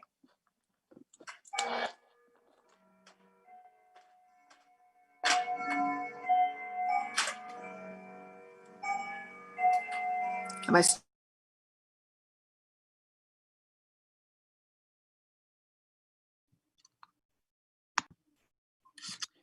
Hi. So yes, I definitely do support, a paid family leave policy. We must take care of our professors, of our faculty, administration, and that is the only way that we could build a community within the college. Support each other. I don't believe in reducing or cutting the benefits at all. We need to find other ways to reduce costs in other programs or any other programs that are not working. But definitely cutting these benefits it's a no. It's a no. I wouldn't support that. That way, they could continue receiving their benefits. They could continue, being excited about going to work. I mean, the last thing that anybody would want is to get these benefits taken away wherever you work, whether it's at the college or anywhere. And I don't think you would be motivated to go back. You work hard for that. And I believe that we must advocate for bettering these benefits as well. Thank you.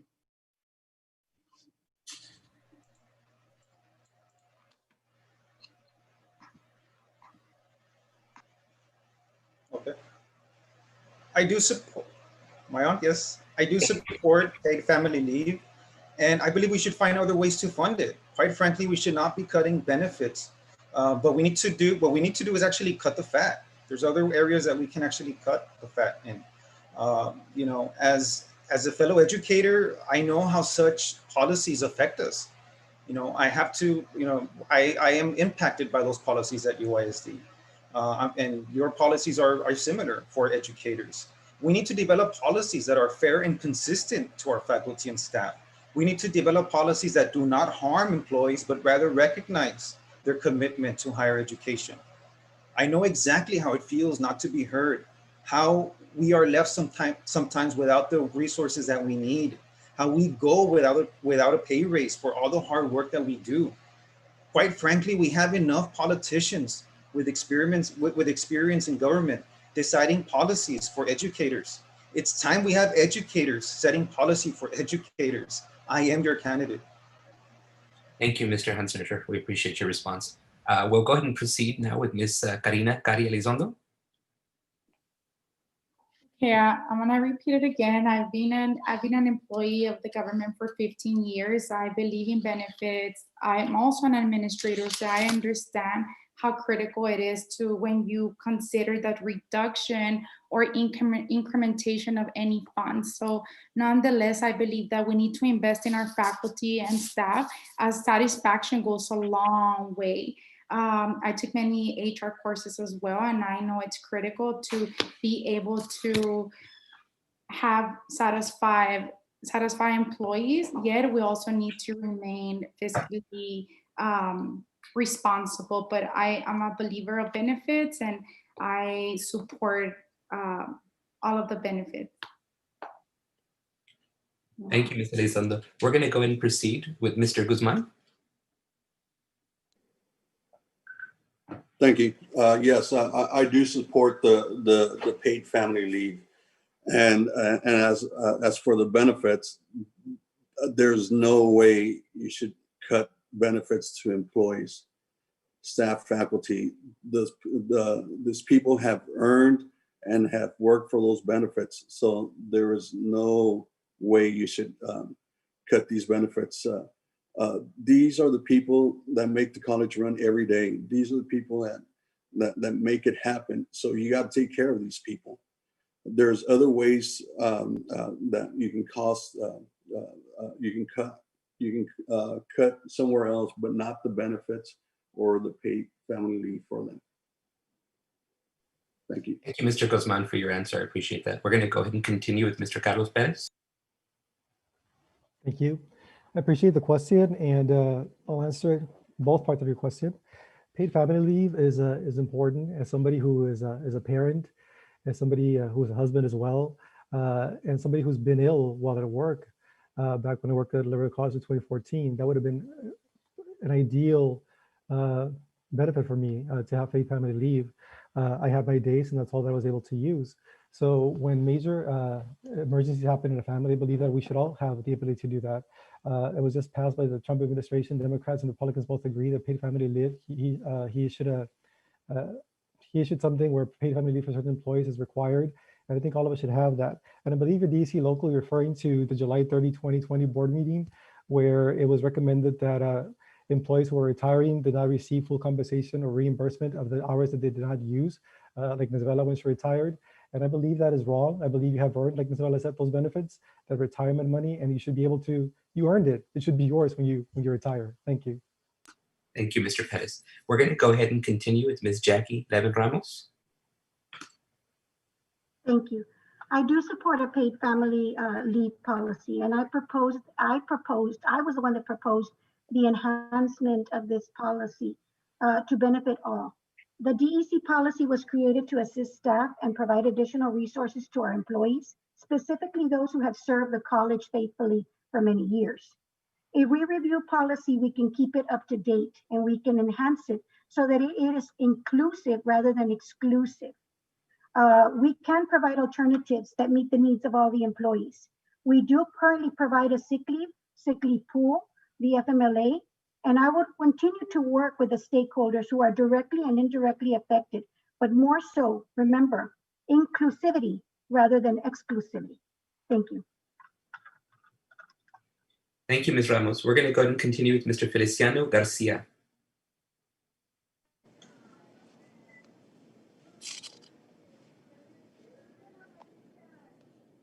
Okay, this question, my belief is three parts. First, the family pay leave. I support that, especially with the COVID-19.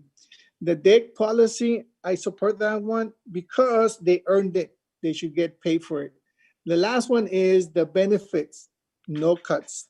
We need to give them more to our faculty, our staff. Why? Because they need the safety. That's where if the COVID hits them, anyone, they should have that benefit. They should be able to go to the doctor and be able to making sure that they take care of themselves. Now, why we cannot use our facilities, our staff, that we can do preventive maintenance, preventive measures for them to be able to be physically able to do the functions. We need to help our staff. If we can prevent, thank you, Mr. Garcia. We can deter. Thank you. Thank you so much for your answer. Okay, thank you all candidates for answering this question regarding benefits and policies. We're going to go ahead and continue this evening with our seventh question. And thank you again for answering that question. Our next question comes from the student body. And please welcome my student, Ms. Mariela Vidavi, will be asking the next question. Thank you. Thank you, Mr. Mansinghani. Good evening, everyone. My name is Mariela Vidauri. Our seventh question tonight begins with Mr. Lino Sanchez. And Ms. Tita Vela will follow. Now, Mr. Lino Sanchez, the college recently offered discounts on fall tuition fees. As the pandemic continues, do you think that the college should continue to offer these discounts in the upcoming semesters? What other ways could you help students save money and graduate sooner? Yes, right now with this pandemic is going on, I just still believe that the students should get some discounts so that they can continue with their education, because that's our main goal. Our main goal is to have our students come to school, come to our college, get an education, and become good people, good workers, so that it can increase our economy in our city. So for now, yes, if it with the pandemic that it continues, yes. And once on the board, we'll start looking at the budget, start looking at the revenues that are coming in to see what else we can do to help our students and to help our staff and our college so we can continue moving forward until this pandemic goes away. Thank you. Thank you, Mr. Sanchez. We will now proceed with Ms. Tita Vela.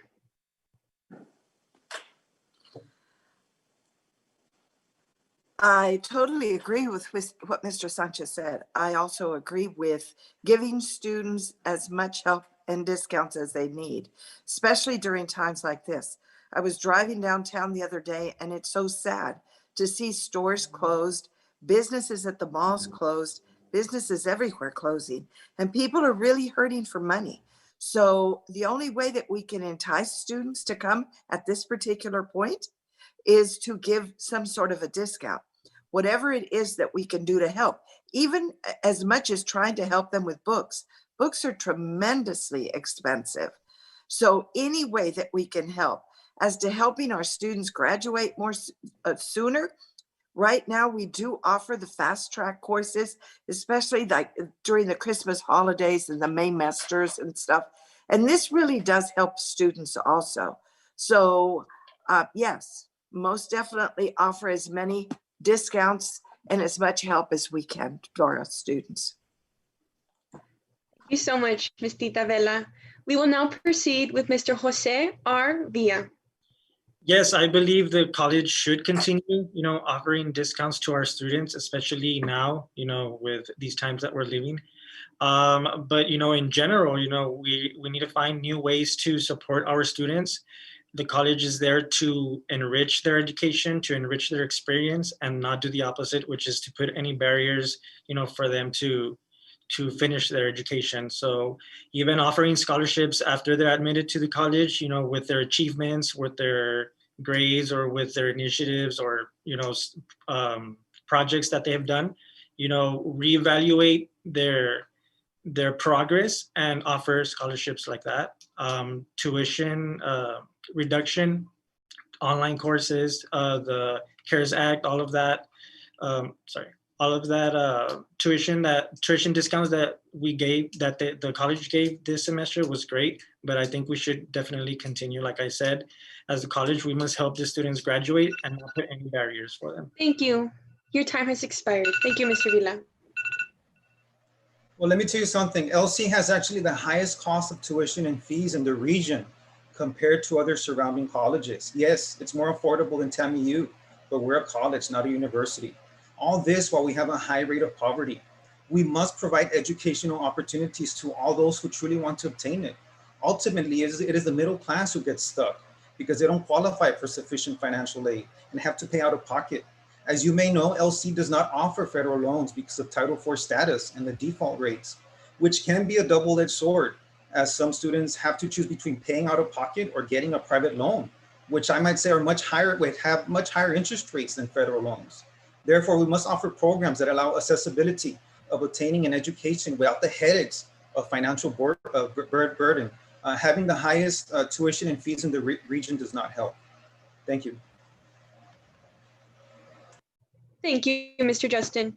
We will now continue with Ms. Karina Kari Elizondo.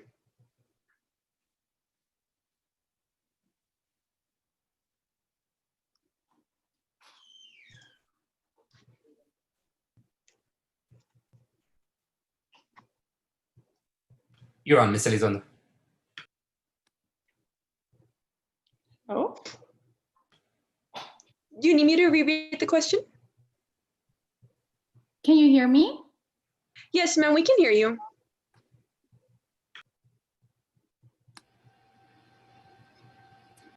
Hello? Can you hear me, Ms. Gatti? Okay, yes, sorry.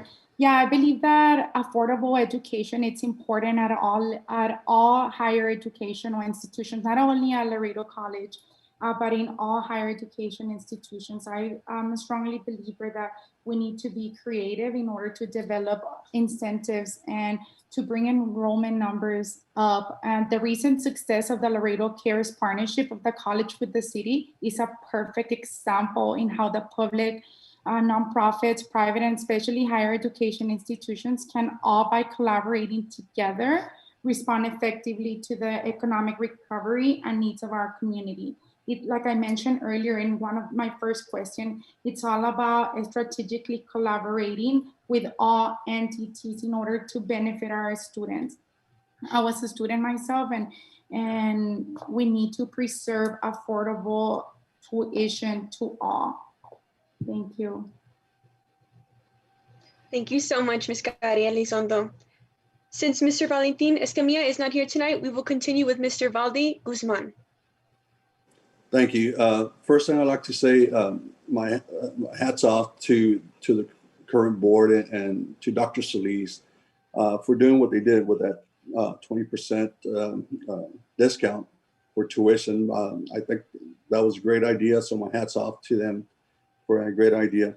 I think we also need to continue to see grants and partnerships. I know that Laredo Care grant that the college said with the city of Laredo gave a lot of students the opportunity to get some type of certificate.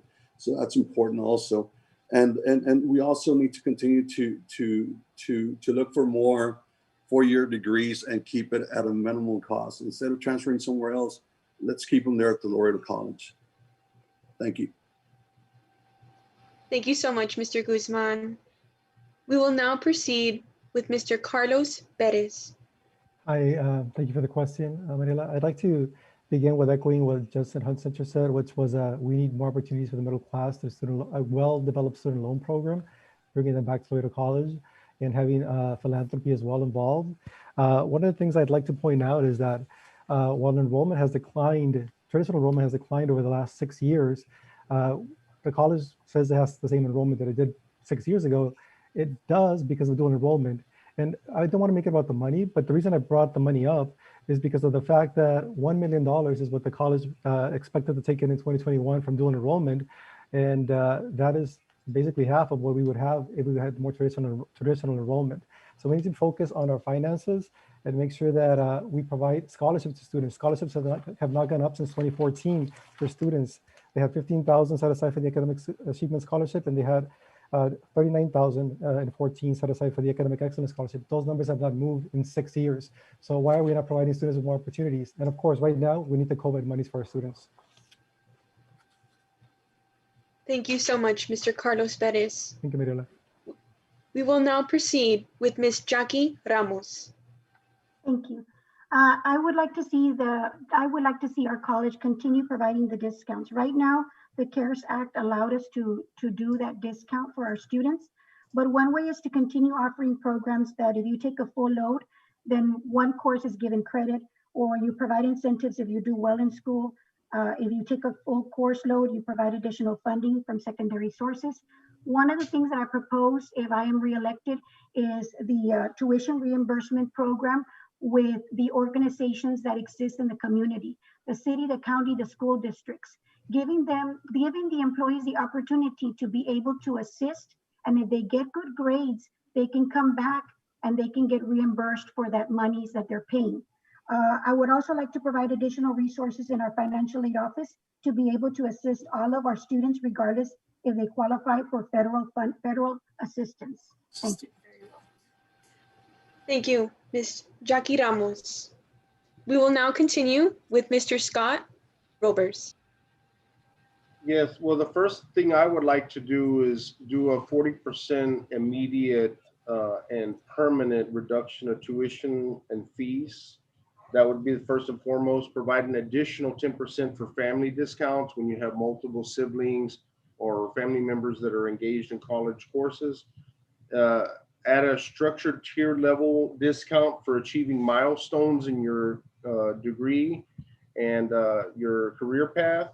Additionally, looking at ebooks to reduce the cost of what it costs for the actual books for the students. And lastly and foremost, increase grant and scholarship funding. I believe that these areas can actually increase our enrollment numbers and provide that additional funding that we would need by increasing the enrollment and as well as reducing the actual cost and burden on the students. Thank you. Thank you so much, Mr. Scott Roberts. We will now finish off with Mr. Feliciano Garcia. Yes, on the discounts for students, I support. We should give more support to the students. Those are the ones that we're there for. If we don't have students, we don't have a college. So basically, we should support the students. Now, by supporting the students, we need to support our administration to give us the guidelines on all that. Now, if it comes to giving advice on seeing what needs to be done, I think we should increase our tuition, our enrollment. And that goes back to what I was saying.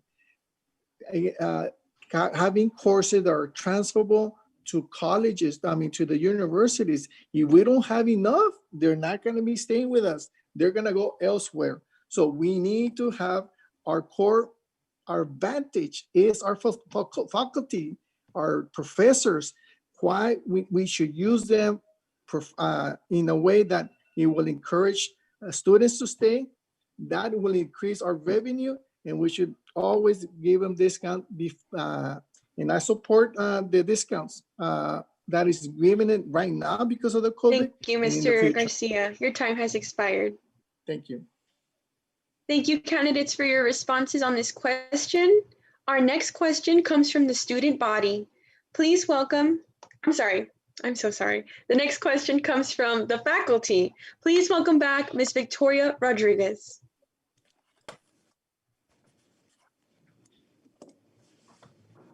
Good evening. This is our final question for the evening. So for our last question, we will begin with Ms. Tita Vela.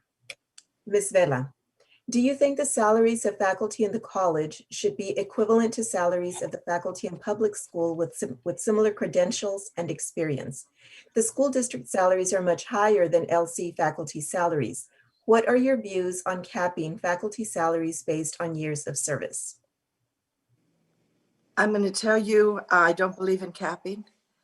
And I truly feel that you are underpaid. You really are. It's really sad when I read that the ISDs are paying more than we are. And at the same time, if we think about it, you need more education. Your credentials are a lot stricter. You need a lot more than what they do. You don't need just a certificate to teach. I truly feel you are underpaid. I wish there was ways that we could get more monies to you. And believe me, I've tried. I have tried. And I will keep trying if I am reelected to the board. I just feel it's just not fair. You all work extremely hard. You put in many, many hours, and I don't feel that you are getting what you're worth. Thank you, Ms. Vela. I appreciate your answer. Next, we will continue with Jose Villa. Yes, so, I don't believe in capping the salaries either, but I also want to focus on the pedagogy for today's world. It's not easy just to get a certificate and start teaching, but even if the professors have prior certificates or degrees and all of that, is it relevant to what today's learning is? That way they could continue providing the education. That way they could continue getting the salaries. I am all for the educators that have been there for years, and they deserve, that pay. But we also must, find ways to, like I've been saying, motivate the students, motivate the teachers. Is the teaching relevant in today's world? How can we better, increase the salaries and also increase the effectiveness and the efficiency of their teaching? I mean, it's sad, like you said, that the Thank school you. districts are, sorry. I apologize for the interruption, but we are out of time. Next, we will continue with Mr. Justin Casiano. Thank you. I do believe LC's faculty salary should be higher than UISD. That's unheard of. That's something that should be done already. You have faculty working at the college, and yet you have a teacher at UISD that are getting paid more. That's not good. We're a higher educational institution. I also don't believe that we should be capping the salary. We always talk about morale. Well, this is part of increasing the employee morale. We want to make sure that we keep those good employees, those good faculty members, those good professors. We want to keep them at LC. We don't want to lose them to TAMU or to a UISD or LISD.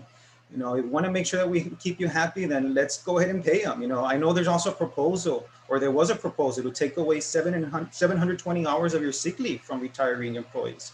I do not agree with that. You work hard, you work your heart out and have earned those sick leave hours. We cannot simply say, hey, we're taking them away, have a good life. If we want to boost morale, then let's make sure that our employees keep their sick leave hours also. I apologize for the interruption. Thank you. I can keep on talking. We will continue with Ms. Elizondo. Hello. Well, I think it's pretty simple. Faculty represent this organization. Their qualifications bring a lot of prestige into our college, and ultimately they're responsible for preparing our future leaders. Therefore, they need to be compensated accordingly. Every single one is very important. I know a lot of the faculty members, and they already, not only do they teach, but they do different things. So I don't believe in capping. They need to be compensated. And like I stated in one of my previous questions, invest on your faculty as satisfaction goes a long way. You guys are critical to the success of our college because, like I mentioned earlier, you guys prepare our future leaders, and we want to have the best faculty members. We already do, but we need to retain them, and that's a great incentive. But financial incentive, I mean, being able to pay them accordingly to what they do and all of the different hats that they play. So I definitely support faculty in that sense. Thank you, Ms. Elizondo. Next, we will proceed with Mr. Osvaldo Guzman. Thank you. I think they are underpaid right now. Looking at the pay scale for this year, first-year teachers at the college are making $7,000 less than a high school teacher. So I think it's important to work on that salary adjustment. I'm a big, firm believer of the word loyalty. And I think you should have something, if instructors have given you 15, 20, 25 years of service, that means a lot. Those people have been loyal to you, to the college. There has to be a way to compensate or to treat them right. And so I don't think there should be a cap on salary. Thank you. Thank you, Mr. Guzman. We will proceed with Mr. Perez. I'd like to begin by answering this question with talking about faculty first. I believe that faculty pay should not be capped, and that faculty should be paid according to the type of work they do, the quality of their work, the types of programs that they work with, because it is more difficult to find faculty to teach one particular area than others. One of the trends lately has been across the nation to eliminate full-time faculty, tenured faculty, and replace them with adjunct faculty. I see it as a problem. I also see the fact that a lot of teachers at UISD and LISD are being asked to get their degrees to teach dual enrollment courses. What's going to happen to our faculty, our full-time faculty at the college that continues? That's a concern for me as well. So I support the paying faculty as they should, but I also want to bring in staff because I was a staff member at the college, and we need to make sure that we compensate staff as well accordingly. The college I used to work at, Pikes Peak, our entry-level staff members used to make about $40,000 a year. Here they make about $15,000 a year starting. So compensate everyone as they should be. Thank you. I appreciate your response. Thank you. We will continue with Ms. Jackie Ramos. Thank you. As you all know, I'm proud of how we have provided additional benefits to our faculty and to our staff. We have been working with TAS, Texas Association of School Boards, to bring those salaries up to market value. And it's an incremental pieces. The budget is something that needs to be looked at upon. And so unfortunately, the area that the district does cover, which is our city of Laredo, gives us that landlocked to be able to provide additional funding. So I would like to continue to provide extra duty pay for the classes that the faculty teaches, to pay for additional students in the classes as we've been doing, and continue to work collaboratively with all the stakeholders who are directly or indirectly affected by the salaries and the compensation. Thank you. Thank you, Ms. Ramos. We will now proceed with Mr. Scott Roberts. Yes, thank you. Well, as candidate for Place 8, Laredo College, I don't want to compare the salaries to make it equivalent to public schools because Laredo College is the #1 college in the state of Texas. I think that the faculty need to be paid as such. So no comparisons. I've been looking at the faculty salary ranges and honestly, it's horrid. I think it needs at least to have a 10 to 15% increase across the board between minimum and maximum pay grades. In addition, include the stipends for the different degree levels or certification levels, and also provide credits for service years. I think it's very important to have those credits, but we need to look at what Laredo College is going to do and not do a comparison or a market value. We need to value our faculty as if the college is the best in the state, the faculty is the best in the state, the faculty deserve the best pay in the state. Thank you. Thank you, sir. We will now move forward with Mr. Lino Sanchez.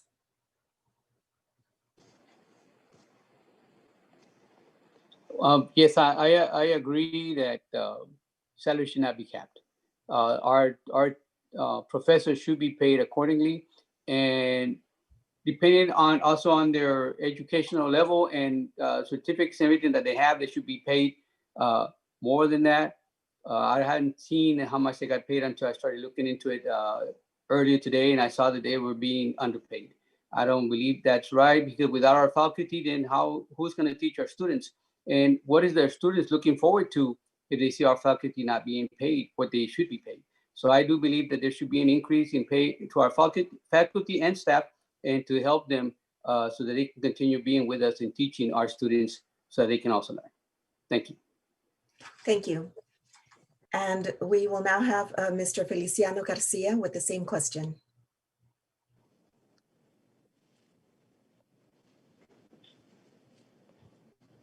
Yes, on the cap on salaries, I don't support that one. So that's the question now. Why? Give some solutions to the situation that is going on in the salaries.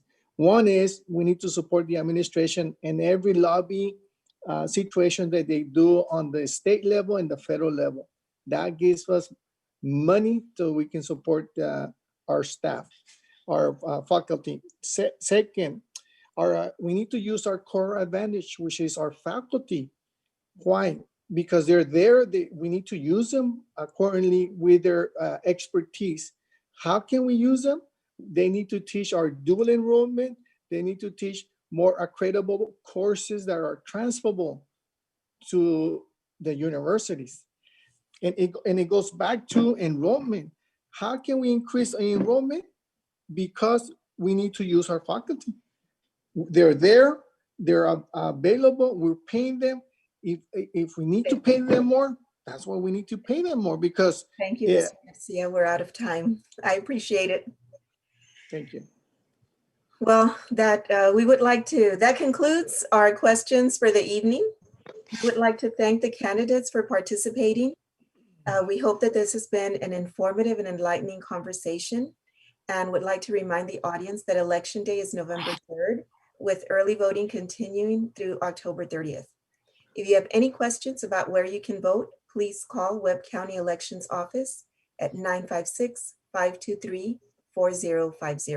956-523.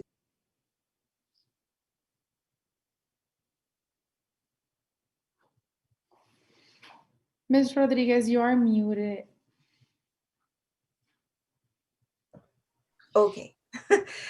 I don't know if you heard my last item. The last thing we heard was the phone number for the election. Oh, that's it. That was it. Thank you. Okay.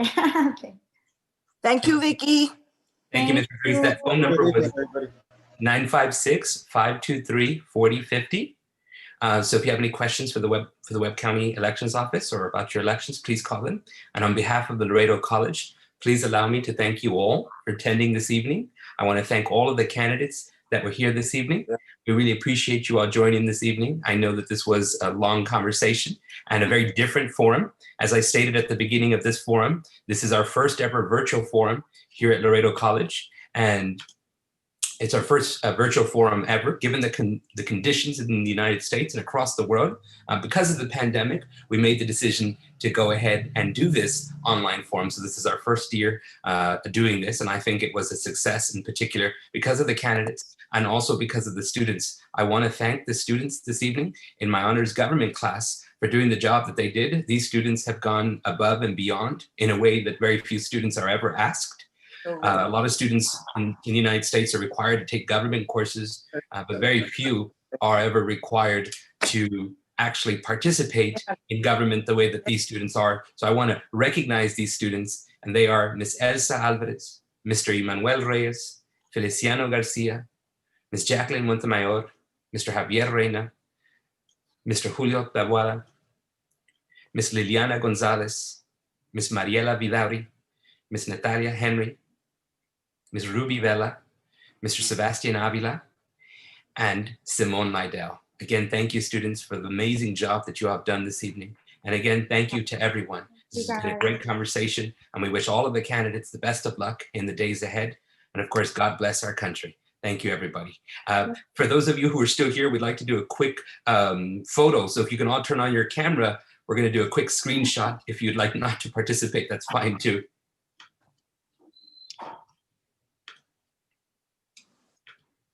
Mine won't stop. It says that it is stopped. Yeah, allow me to. Might not allow me to go in. My camera is.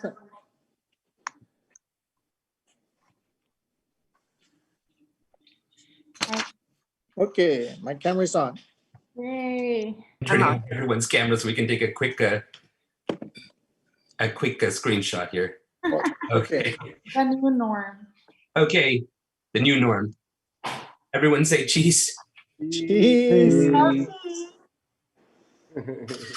Okay, second round. This is a little strange. These are screenshots. A funny picture. Next one. 1, 2. Yay.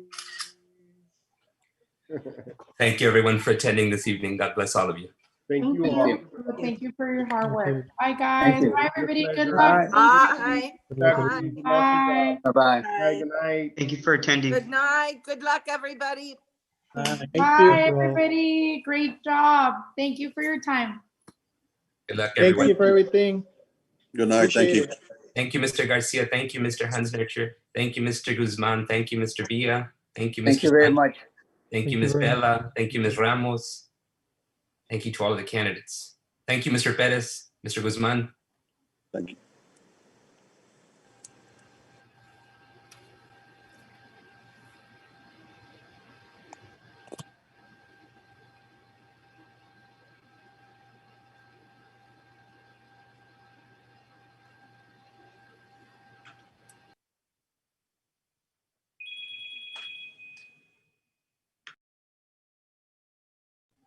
relieve the candidates, or do you want us? Okay.